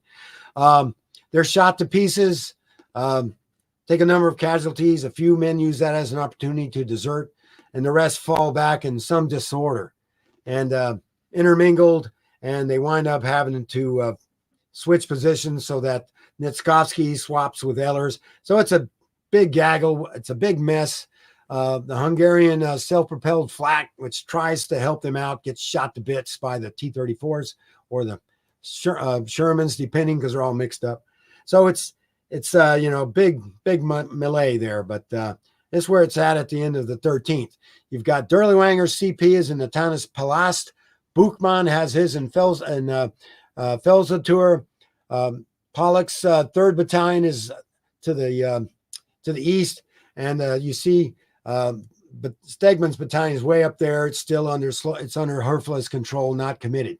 And way off to the east, you got the 24th Panzer Division fighting a very bitter battle to the east. So this is where we stand. However, just a little, and then the troops in the mountains as well as the lowlands, they're up in the mountains freezing. It's raining during the day. Temperatures at night are below freezing. There's some snow, and it's the Ipoli River is at flood stage. And any tank that attempts to go off the road will become quickly mired. And so you have these sad sack looking guys wearing a mix of SS, Wehrmacht, Kriegsmarine, Luftwaffe, Army uniforms, and irregularly equipped. That's the force that's up in the mountains waiting, for the Soviets. Now things change radically on the 14th. Again, one of the things that the Red Army is really good at by this stage of the war is reconnaissance. They get their troops out there, they maintain contact with the enemy, scout out his positions, and they begin making plans the minute that information begins to come in. The General Volkov, the commander of the brigade, he directs a couple of operations to happen simultaneously. The 31st Guards Mech Brigade, he directs to, in the early morning hours before sunrise, to head west out of Homok, cross the Ipoli River to the west of Ipolysag, hook around and attack Ipolysag from the rear. The 18th Guards is to take this hill mass that has Mount Magas and Mount Samos and take those and eliminate the German observation posts. That gives the Germans a good view down the valley so they know what's coming. And they also send a battalion up to block any possible attack by Pollock's battalion up there north of Kalenia. And at the same time, the 30th Mech Brigade down there in the south is to put pressure on the Germans. Very, very good plan. What works even more in their favor is that Zischler, shortly after midnight on the 14th, Zischler gets the order from the 24th Panzer Division, pull out now. We need you now. Leave. And apparently, Sixth Army, Frederick Pico's boys, they approve that. Because 8th Army needs this battalion so bad, they think they can't fight World War II without it. So they're told after midnight, you can pull up stakes, get out of there before the sun comes up. The plan originally was they would leave a day later. That would allow Steinhauer's battalion, which you see slowly creeping in on the left. Steinhauer's battalion would relieve Zischler. They do a good battle handoff, and Zischler could then leave after Steinhauer had established his battalion. This didn't happen. Steinhauer's battalion was delayed, couldn't get trucks until the last minute, and wound up doing a great part of their journey from the area where they'd been conducting counterinsurgency operations, had to march on foot. The only thing that the Buchmann there in the center had as a reserve was the engineer company of the brigade, which he put in Ipolysag to garrison it until the Steinhauer's got to get there. There's only about 60 men in this unit, light machine guns, no heavy weapons at all. To the east, you see Ruzam's battle group was occupying Hill 227, which was supposed to provide heavy weapon support because his was a heavy weapons company of his battalion. But again, 60 guys who just took over from a very powerful, highly mobile Panzergrenadier battalion didn't augur well. And surprisingly enough, or surely enough, the 18th Guards Mech Corps guys saw this, and they radioed back to the commander, "Hey, all we see now are light infantry protecting Ipolysag. What should we do?" And that's when Volkov put his plan into action. A couple battalions crossed west of Ipolysag, avoided German detection, although they crossed right in front of a German flak battery, and they whipped around, came in from the north. Tanks and mech infantry came in from the south. They almost, but not quite, kicked Ruzam's guys off the mountain. They were sort of driven back that first time, and they retreated. But they're able to take Ipolysag almost without a fight. So very soon, that engineer company or platoon, they were, if they weren't killed, they were forced to flee, and about half of them were killed. So sure enough, hardly without a fight, they now have possession of Ipolysag, and the gap is only a couple miles to the west. So big win there that day. That afternoon, Steinhauer's battalion arrived about 2 o'clock, and he was ordered to immediately counterattack. Well, they've been marching all day, had just detrucked, after being brought in from the drop-off point, and they tried to carry out a counterattack, didn't get anywhere, barely at the start line. It kind of fizzled out really quickly, but it did give the Soviets a warning that, hey, the Germans are going to try something more tomorrow, because Germans always counterattacked to retake lost ground. And you see Dirlewanger's up there in Palast, and the CP, no radio, no field phone, doesn't know what's going on, totally ineffective. So the battle is essentially going to be fought by Buchmann, who has not commanded troops in battle since World War I. So that's the setup. So yeah, I'm sorry. Go ahead. I was going to say, brilliant stuff, by the way. Just take a pause. You're giving a masterclass tonight. We're loving it. Thanks. All right, here now. So these are the guys of the Dirlewanger Brigade, staunch defenders of the Reich, wearing a motley collection of SS and Wehrmacht camouflage uniforms and equipment, armed with cast-offs from Eastern Europe's defeated armies. So these are the guys that Army Group South believes are full strength, modern assault brigade getting ready to repel the Red Army. So battle unfolds in two separate little battles. The first takes place in the morning, where you have Nitskovsky's, Eller's battalions holding that ridge line just east of the town of Bernice Barati. After a short artillery prep, they hear the sound of tank engines. Now, these two battalions, all their officers are convicted of something or other. The platoons are led by NCOs who are also convicts of some form or another. most of the rank and file of these two battalions are communists and socialists, with a few men in the heavy weapons platoons of the companies who are probably SS or Wehrmacht, B-Schütze, Bavarian probationary troops, who hope at least to, get pardoned for their performance on the battlefield. So you got some guys will want to stand and fight, some won't. So anyway, so they hear tank engines, vroom, vroom, tanks. What tanks? Well, as it turns out, General Volkov, former commander of mountain troops, now commander of neck troops, he had a good recon performed, scouting all the routes into the mountains. And he finds a couple that allow him to shove a tank company in there to go through some of these valleys and up a hill.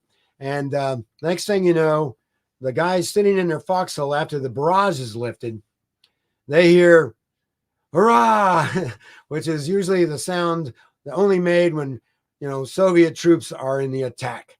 So, and then they see tanks, they hear tanks, and the bulk of the tanks go off to the left flank where Nitskovsky's battalion is, and he's a Luftwaffe officer. Doesn't really have a good grasp of the fundamentals of ground combat. And a lot of the troops, in a prearranged move made in Dachau or Flossenburg, wherever, a lot of these socialists and communists refuse to shoot back, even though they're being told, shoot, you bastards. They throw their weapons down, jump out of their foxholes, and start running towards the Russians, waving their hands, comrade, comrade. And the Soviet troops, they don't know what to think. On the right, Eller's battalion is a little bit better. That's where Mom is, Hauptsturmführer Harold Mom, the former Olympic show jumper. He's got his company there, and he wonders what the hell's going on. And a lot of men in his battalion, Eller's battalion, start doing the same thing, looking around. Some of the men throw down their weapons, strip their equipment off, and run, and leaves just a few SS men and some Wehrmacht troops looking around. What do we do now? So Ellers and Nitskovsky ordered their men to fall back. So they pick up what they can. A lot of the weapons that were discarded, they pick up armloads and fall back down the other side of the mountain towards Bernice Barati. And the tanks really don't go any further than that. They kind of get up to the ridgeline and, hey, ain't we cool? Because, tankers are cool. Everybody knows that. And so the tanks, I think they pull back because they can't really depress the gun tubes low enough to be much good. They did their job. They chased, and they basically caused the wide-scale panic that broke out, which led to the mass surrender. Now, of these 770 odd political prisoners that were wearing SS uniform, they'd already arranged to strip off their rank and chuck their weapons. And they, again, like I said, they ran towards the Russians, who didn't know what to make of it. And so they rounded them up. Surprisingly, they didn't gun them all down. But because there were so many of them, the Russians scooped them up, sent them to the rear. Now, the political prisoners, in their minds, they thought they would be treated as comrades, fellow travelers by their comrades in the Red Army, and that what they wanted was to be issued weapons, and so they could turn them against their former hated oppressors of the SS. But to their great surprise and dismay, they were treated like any other common German prisoner of war by the Red Army troops, and they were hustled back to the rear, except for a couple of them that stayed on to serve as translators. But most of them were shipped way back into the Soviet Union, where they waited out the rest of the war in a variety of prisoner of war camps. So much for that. But at least they did create the opportunity that the Red Army exploited to its fullest. So things looking pretty dire in the South. You got not only 2 battalions ran away, you've got the 303rd Infantry Rifle Division of a neighboring corps of the 7th Guards Army. They start pushing forward, as well as the Guards Airborne Division. They begin putting pressure on the German units and Hungarian units south of where this happened. The only good news is that coming up from the southwest is Kampfgruppe Hafner. which is composed of the Field Replacement Battalion of the 357th Infantry Division, led by a very capable young captain who launches an immediate counterattack, rounds up all the men of those two SS battalions who fled. He can gather maybe about 250 out of the 800 or so who had ran, and he launches an immediate counterattack and pretty much regains all the ground that was lost. But by doing so, his battalion is committed and is not available as a reserve. That was General Rintelen's intent. So that's taken off the board and cannot be used as the reserve in case things could get worse. And they do get worse. So these are a picture of some of these Dirlewanger guys with the Czech machine gun. Again, give you an idea. It was cold, wet. It was a miserable place to fight a war. Now, north of the Ipoli, you see here, this is the counterattack. Steinhauer's battalion, they attack south through the wine meadow, directly at Ipolysag. They did no reconnaissance. They have no idea what's waiting for them in the town, which is the better part of a Guards Mech Brigade, and a tank regiment is inside that little town waiting for them. To the east, Meyer's battalion, they're directed to retake Mount Somos and Magas, the observation points, and to the further east, Pollock's 3rd Battalion of the 1st SS Regiment. They have the mission to push south and engage the enemy. Not really quite sure what they were going to do, but it seems the general intent was to restore the Margaret position. You see the little Margaret line, Margareta-Stellung, that is stretched there. That was dug prior to the battle occurring. So that was the plan. Now, Steinhauer, Meyer, Pollock, they did no reconnaissance that I can tell. Steinhauer had no idea what was waiting for him in Ipolysag. It appears he didn't initiate any kind of a recon around the area, so he really didn't know. And that was to have dire consequences. And again, Dirlewanger is at Palast, doesn't really know what's going on. One thing that happened and I forgot to mention, northeast of Ipolysag, Ruzom is still there with his battalion on Mount 227 with his heavy weapons of the 2nd Battalion SS Regiment 1. During that morning, before all this broke, General Friesner, the commander of Army Group South, he wants to check the lines. I mean, battlefield circulation, which is an honored tradition even today. So he had motored up all the way up to Palast, stopped in at Dirlewanger's headquarters just to see if, how Dirlewanger had disposed his troops to carry out the counterattack. So he shows up at Dirlewanger's battalion headquarters. Battalion sitting there at the desk, basically doing nothing. He's got a monkey on his shoulder, and that story's true. And he had a map on the wall, but didn't seem to really know where his troops were. He could have been drunk. I wouldn't be surprised. And the only one who seemed to know what was happening was his deputy, Kurt Weisse, who impressed General Friesner with his knowledge of what was going on, or at least what he thought. So Friesner was not, and Dirlewanger said, I'm thinking about pulling my troops back. And Friesner said, no, you're going to attack, you're going to retake Ipolysag, and you are not going to withdraw. You will stay where you are and fight. Okay, so Friesner continued going east to meet with the commander of the 24th Panzer Division, who was involved in a very heavy fighting at Balasagirmat, as well as the commander of the 18th SS Panzer Grenadier Division, which was also fighting. And then on his way back later that afternoon, well, I'll get to that. So anyway, so this is the plan. You got Soviet troops massed in Ipolysag and Homok, and the Germans have no idea what they're about to get into. So that morning, Steinhauer launches his attack in the open across Wine Meadow, heading south towards Ipolysag. Artillery prep goes in, does very little damage. His forward observers do not have radios, So it was like a World War I prearranged barrage. It goes in and around Ipolysag, but they can't really measure the effect of it. So the attack goes in. The troops, as they proceed south, there's two streams on either side of them, and both streams converge at a point just north of Ipolysag. So in order to maintain unit cohesion, they continue to, crush together as they, advance towards Ipolysag. So they present a nice densely packed target for the Red Army gunners when they open up. And his attack is quickly stopped. A lot of men killed, wounded, scattered. And most of the men in Steinhauer's battalion are SS men and Wehrmacht veterans. All right, so they've got skin in the game, so they don't break.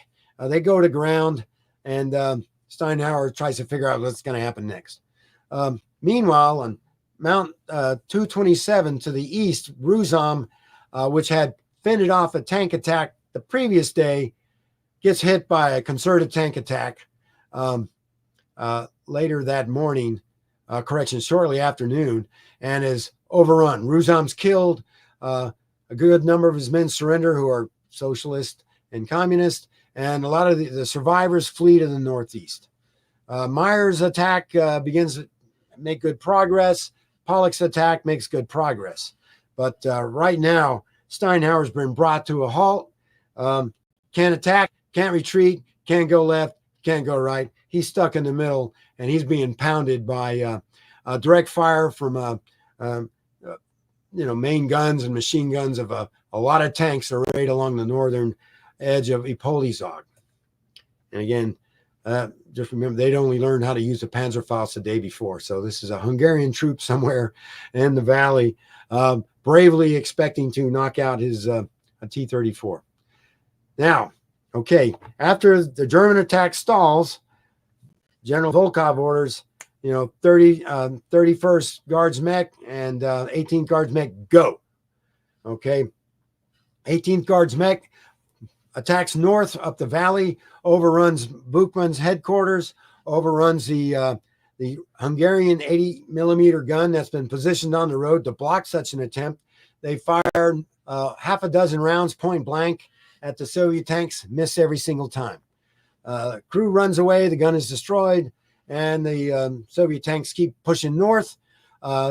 Kozeptur, they knock out the light gun battery, they take out the mortar battery, and they keep driving north and all the way to Palast. Meyer's battle group, or his battalion, is chased out completely to the northeast. Same thing with a little army engineer company that's with them. They run for their lives. And Pollock, who's the only battalion that actually achieves its objective that day, halts. And both battalions, Myers and Pollock's, are cut off.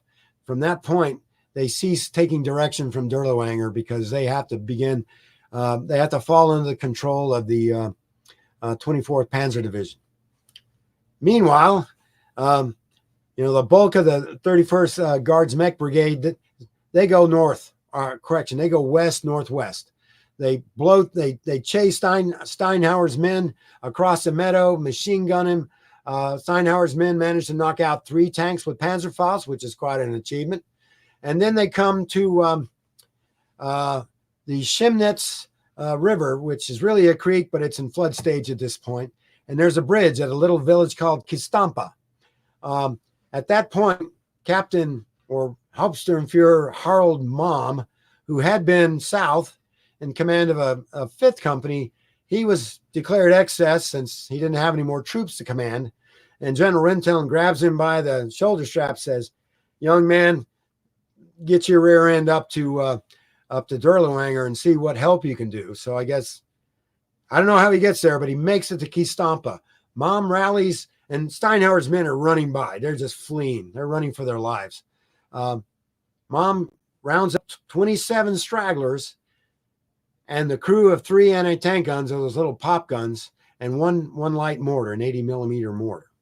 And with that small force, he shoots off the infantry off the bodies of the tanks that are approaching his position, and puts up such a blistering fire that the lead element of the Red Army Tank Company, he halts, said, whoa, wait a minute, this is much more than I expected. I don't think I should force a river crossing at this point. I'm going to fall back and get further instructions. So because of one man's action, they're able to save the bridge, prevent the Red Army from crossing that creek, which would have totally, disrupted the German plan. Now, so that's what happened. And Dirlewanger flees to the west to Demend. Buchmann flees. He was almost captured. All his headquarters personnel are scattered, loses radios, field phones, everything. They just flee for their lives, along with Steinhauer, who somehow survives.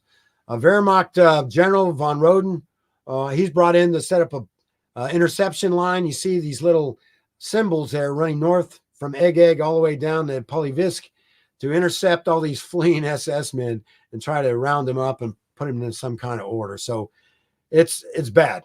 To the south, though, the good news is the 85th Tank Regiment tries to break out of Homolk. And you see they push out of Homolk.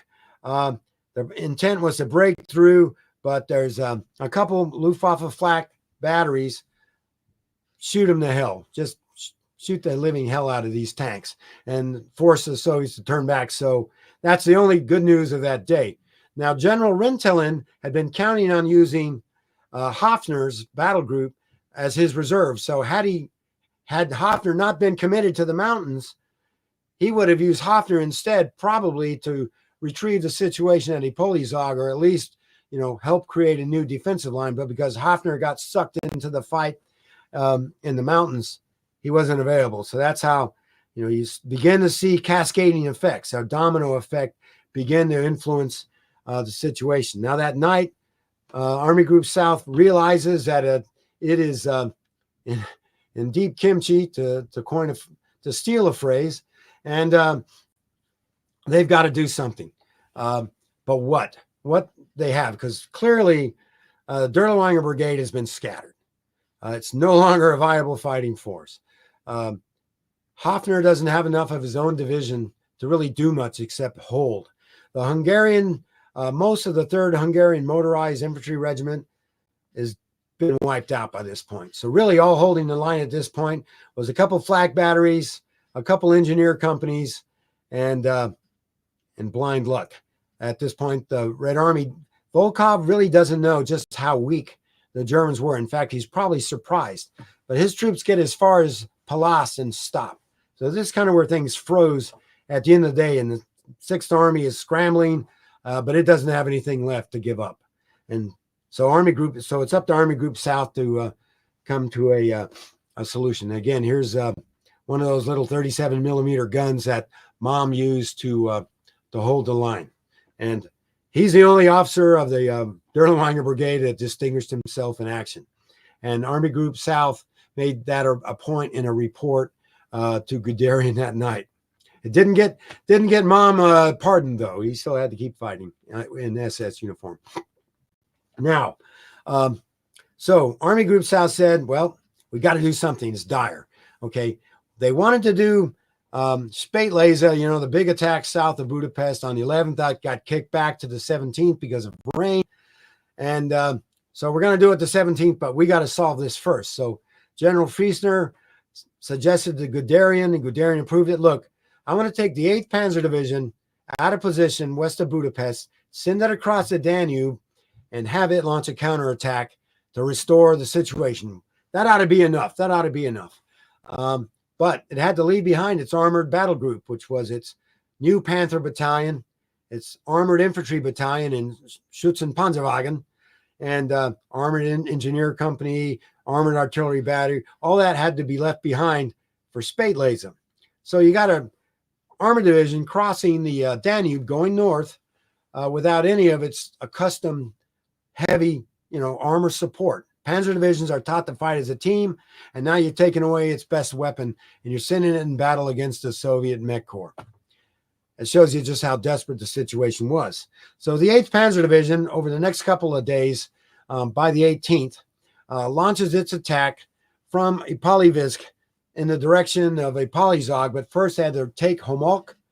The the 2 Panzer Grenadier regiments, minus one of the battalions which had to stay behind, along with Hofner and the composite SS Kampfgruppe put together from the remnants of those 2 battalions, Ehlers and Nitskovskis, they attacked through the forest again towards Homok and encounter bitter fighting. They make some progress at first, but the 30th Guards Mech Brigade, which has taken over the defense of that area, they give up a bitter fight, and the Germans are unable to secure much ground. They can't get down to the level ground around Homok. Just slightly to the west, the battle group of the 8th Panzer Division, its armored battle group, which is really a few tank destroyers and some armored reconnaissance vehicles. They have a borrowed tank company from the 24th Panzer Division that just got equipped with new tanks, Panzer IVs. They try to attack, but in the time when the Ipolysag fell, in the 2 days since the battle, they had erected a pack front west of Homok and in the area southwest of Ipolysag, an integrated anti-tank defense where you had an entire anti-armor regiment arrayed in position. So these tanks, or the few tanks and armored vehicles of the 8th Panzer Division under General Fröhlich, which means merry or happy. Of course, he wasn't very happy after this battle. They run into a buzzsaw. They lose a number of tanks knocked out or destroyed, and they're forced to fall back before they can get into Homok. So at the get-go, the first day, 8th Panzer Division's attack sort of stalls. But, General Frederick Pico, as well as Army Group South, they tell General Fröhlich, keep moving, keep punching. Also, I neglected to mention that the 72nd Infantry Corps under General Wolfgang Schmidt had been brought up across the Danube also to control the fight, because up to this point, you've had a general division headquarters controlling the battle, which is insufficient. Most of all, you needed coordination of the artillery. So Schmidt's Corps is up there, and he takes control of Fröhlich's division. He takes control of Division Rintelen or Kampfgruppe Rintelen, takes command of the Dirlewanger guys and everybody else. So it's hoped that this is enough, but they keep beating their head against the wall and with no results. They're not getting anywhere. Meanwhile, General Volkov says, all right, we got these guys held. They're not going to break through. So he continues to push troops up to the north, past Palost, trying to sort of get in behind the 8th Army, which is to the north, General Wöhler's army. However, there's a counterattack launched by Meyer and Pollock, as you see there, and they begin pushing a little bit on the Soviet troops that are there, and causes a slight hesitation. Meanwhile, you see that arrow going to Rintelen there, where the 31st Mech Brigade, most of it, pushes west, seizes the bridge at Kistampa, overcomes all the resistance, and pushes to Demend, which forces Rintelen and Dirlewanger to, cut and run, essentially. And once again, the reassembled troops of Steinhauer and everybody else, once again, they flee for their lives. And it's up to Harold Malm and his small little battle group to delay and force, the Soviet units to get off the road and deploy, which slows down the momentum of their attack. So with a few flak pieces, it's a platoon's worth of infantry and an engineer company, Malm is able to slow it. But you see which way this is going. But Volkov is thinking, I might need help here. So, and of course, General Kravchenko is watching this very closely, and he's got a plan that's going to totally overcome the German defensive plan that's coming into effect. And you also see the 7th Guards Army is almost fully involved now. It's pressing up against the German southeast, the positions just north of the Danube. So things are getting tight.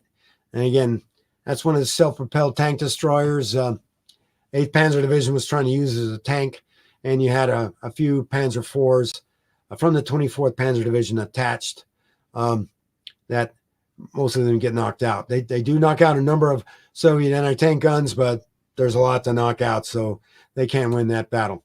And again, you got these guys. Again, these are actual pictures of the Dirlewanger Brigade during this period. And by this point now, it's maybe 21st of December. They've been out here over a week, living in the open, exposed to the elements, to the rain, snow, sleet, mud, can't light a fire, cold rations when they get it, inability to sleep, difficult to evacuate wounded. It doesn't really get much more miserable or worse than that, except unless you're looking at Avdiivka and Ukraine right now. So what happens in rapid succession is Army Group South and the 6th Army, they say, look, this isn't working, we need more. So what happens is the other two tank divisions, other two panzer divisions west of Budapest, earmarked for Operation Spätlese, they're ordered to do the same thing the 8th Panzer Division did. Leave behind your armored components, your Panthers, your armored personnel carriers, your armored artillery. Leave it behind. We'll form an ad hoc command organization to lash this together. But get north of the Danube, join the 8th Panzer Division, and attack, restore the situation. Although by then, the situation, in my opinion, was way past restoring. So these, over the next couple of days, by the 22nd, most of these 3 panzer divisions are now arrayed north of the Danube, and like the good soldiers they are, they attempt to push the Soviets back, reclaim ground, reestablish control of Ipolysag, combined with continuing counterattacks by those 2 SS battalions to the northeast. And again, they don't really get anywhere. The Soviets are ready and waiting for them, because what has happened in the meantime, General Kravchenko has also committed the 5th Guards Tank Corps to battle. And his plan is, well, what I'm going to do, I'm going to go big. Rather than push west, and I'll get my bridges, I'm not worried about this. I got bigger game. I'm going to trap 2 German corps, the 57th Panzer Corps, which also was brought up to control the tank divisions. I'm going to capture 2 German corps, 3 Panzer divisions, 2 Hungarian divisions, and the 352nd Infantry Division and the Dirlewanger Brigade by launching simultaneous attacks. Not only my guys, my two corps, the 9th Guards Mech and the 5th Guards Tank, the 7th Guards Army acting in concert, they push south along the northern bank of the Danube, and they're going to drive to the to the headwaters or to the mouth of the Grand River, and there they're going to unite with my spearheads, and we're going to trap the Germans just north of the Danube at Esztergom. And so what you see here is what happened. The 5th Guards Tank Corps executes a left turn, drives south along the eastern bank of the Ipoli River between 22 and 28 December, drives towards Esztergom. And on its left, operating is the 9th Guards Tank Corps, 9th Guards Mech Corps, and they push south, and they push those German panzer divisions out of the way, and it's everything that the panzer divisions can do at this point to escape. Meanwhile, in the south, they continue pushing the elite Hungarian St. Laszlo Division, keep pushing it to the west. The St. Laszlo Division sacrifices itself to hold open the escape corridor for the Germans. German units are able to retreat across the Ipoli River there, and as well as several other points along the Ipoli River. Division Group 357, 3rd Panzer, 6th Panzer, 8th Panzer, and the remnants of some of those other units are able to make good their escape. But what's happened is they've lost the front north of the Ipoli and have to reestablish a new front line entirely along the west bank of the Ipoli River. But by the 28th, things have slowed down to the point where operations come to a halt, except one more. Yeah. So while this is all going on, a 4th Guards Army attacks at the same time Operation Spätlese finally gets going on the 21st. Spätlese, which is just the armored components of the panzer divisions, and mishmash of infantry thrown together, very little infantry, ad hoc command and control arrangements. Spätlese is pretty much doesn't get anywhere and is called off on the 22nd, the following day. Meanwhile, the 4th Guards Army, which is the most powerful army of all the Soviet armies in this combat area, it pushes west, takes, surrounds Budapest from the west, pushes the Germans back beyond Lake Valence. The 18th Tank Corps drives north to Esztergom and takes that town. The Germans barely escape and shakes hands with the men of the 9th Guards Mech, 5th Guards Tank Corps, and the 7th Guards Army. And this is where the front line winds up by the 31st of December. By this point, most of the Dirlewanger Brigade has been pulled out to Privets, which is in the north, to be completely reconstituted. So that's kind of where, this is where about the point where the first relief attempt of Budapest occurs. And the 9th SS Corps, they're surrounded, trapped in Budapest. And what we will see over the next several weeks is a Herculean attempt to relieve that city by the 4th SS Panzer Corps. Now, what's the wages of destruction?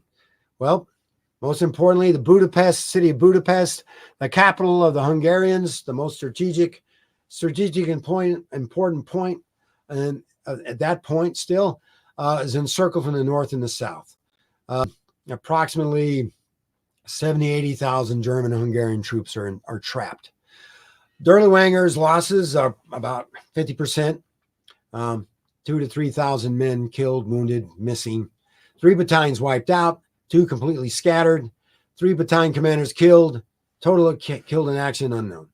600 men defected to the Soviets, thereby creating that gap, which allowed the tanks to punch through, which forced Hafner to be committed there instead of in Ipolysag, which forced the 8th Panzer Division to come north, which forced the other 2 Panzer Divisions come north. When the Soviets attacked west of Budapest, the 3 tank divisions, had they been there, would have made all the difference in the world. And it's probably likely that Budapest would not have been encircled at that point. It would have eventually, but not in December. The brigade is wrecked, lose almost all their heavy weapons, but no adverse consequence for Dirlewanger. He blames it all on Herfla. He blames it all on Army Group South, the Army generals. They just want to destroy us because we're better than they are or whatever. And Himmler bought the story. I guess Dirlewanger's pretty persuasive. And so over the next few weeks, in the first couple of weeks of January, there's a running war between Himmler and Herfla over Herfla's failure to adequately support the Dirlewanger Brigade during this battle, when Herfla, really didn't, there was not much he could do by the time they were engaged. And they were engaged because of the dire circumstances demanded that they be engaged. Now, the irony, the supreme irony of this, is that at the beginning, remember on the 9th, Army Group South had asked for the release of Panzer Division Tatra. Yep. Which had the capability to field a very strong armored Kampfgruppe. When the 5th Guards Tank Corps reached the upper Ipoli River, that set off alarm bells at Herfla's headquarters.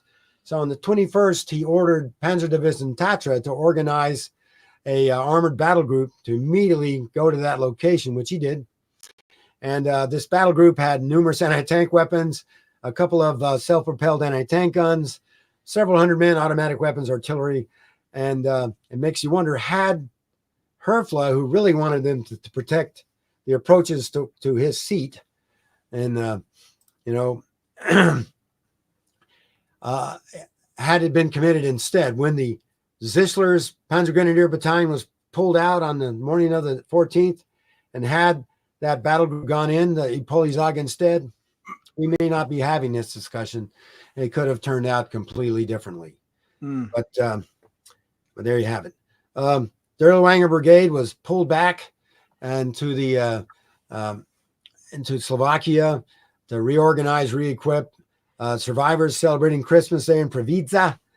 While undergoing reconstitution, it continued to carry out anti-partisan operations. But after that point, they didn't want any more political prisoners. I wonder why. So it continued to draw most of its replacements from the German Army and Air Force and Navy prisons and the SS prison at Danzig, Matskow, and the SS prison crap. I'm stuck here. Can't remember, but there was one in Czechoslovakia. So that was that. Now, February, after a month, it was shipped to the Guben area, involved in renamed the division, was given some army assets to bulk it up and make it a kind of a division in name. 22 February, heavy fighting in Guben. Dirlewanger himself got his 12th wound on the 15th of February and was sidelined for the rest of the war. And another SS officer was brought in to fill in for him until he had recuperated. But it was called the 36th SS Division Dirlewanger. The division was committed on the Oder Line, which collapsed and at the end of April when the Red Army began its Berlin operation.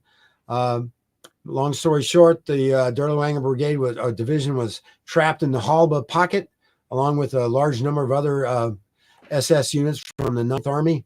And on the 28th, most of them were surrendered by its commander and handed over and went into Russian captivity. Despite the miss, Russians did not execute them all immediately, but most of them went into POW camps, and over 700 of them returned home after the war. And this, you see one of these guys was able to escape, swam across the Elbe, across on the bridge there at Tangermünde, and he's sitting there looking rather dejected. He's quite a veteran, Iron Cross First Class Infantry Assault Badge, Close Combat Clasp. He's got the little lanyard there for whistle, which means he's probably a platoon leader, probably a former SS NCO, but still in a probationary status, looking pretty glum. As far as Oskar Dirlewanger, he never rejoined the unit. He was wounded seriously in the chest and kind of flitted around for the next couple of months, recuperating. When the war ended, he donned civilian clothes, tried to pass as a civilian, but in a French dragnet in the town of Althausen, he was spotted, rounded up, interrogated by the French troops who were using former Polish prisoners of war as their militia, so to speak. And a couple of those guys apparently recognized Dirlewanger from the time when he commanded the camp in Lublin. And during the night of interrogation on the 4th and 5th of June, he was beaten to death by these guys, buried in an unmarked grave. So although he wasn't brought to the trial, he certainly received rough justice. And his bones were dug up in 1961 to verify whether he was in that grave or not. There were rumors he was in Egypt, training the Egyptian army, rumors he was working for the CIA, all these incredible, theories were being spun. None of them true. He died on the night of 4th or 5th June, 1945. So that's that. I'll quickly slide. Here's some sources. There's a number of books that have already been written based on good sources. One of them by Soroya Kuklinska. She's having her biography the only biography of Dirlewanger is being translated into English right now, and I'm very much looking forward to that. Norbert Zamweber, a Hungarian officer, he's got a couple of battles. Days of Battle does talk about the battle in some extent, and also a book, Sword Behind the Shield, also very good, which talks about the relief attempts of Budapest. Peter Gustoni, in Kampf under Donau, very early, written in the 60s, but still solid. Christian Ungvari and, yours truly, I got a book out that kind of talks about it. As far as records, the records of the 6th Army, Herfla's, Slovak German command are existing, his war diaries. The war diaries of Army Group South are very extensive. The daily diary, the commander's comments, daily status reports, as well as these status reports of 72nd Corps, 57th Panzer Corps, and there's quite a few there of vision intel, and even the after-action report by Dirlewanger, who was ordered to write one, which is a source for quite a bit of the inner details about how the fighting actually unfolded, which was not written by Dirlewanger, but is written by a former Army colonel, German Army colonel, who was involved in the July 20th plot, named Uckermann, Freiherr von Uckermann, who was the operations officer for Buchmann, who was the commander of the regiment that was charged with defending Ipolysag. So a lot of these sources have come to light recently. Some of them are on the German Docs in Russia website, which is a consortium maintained by Russia and the German Bundesarchive to make a lot of these records available to those in the West. So this could not have been written 10 or 20 years ago. A lot of this material was not available, but thank goodness. And thanks to the efforts of those before me, especially French McLean, I was able to, round up enough information to present what I hope to be a fairly comprehensive account of the battle. Thank you.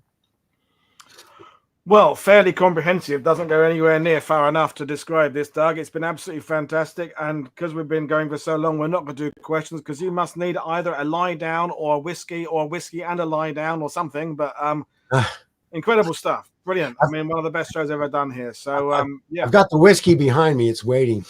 Yeah, good. Well, you get my permission to have a shot and make it a nice 18-year single malt or something. So, folks, we will leave it there. I think you've answered pretty much all the questions we've gone along because the thoroughness of the presentation. And we're on again with William Nance in about half an hour about the 9th Army and General Simpson. So thank you, Doug. Thank you, viewers.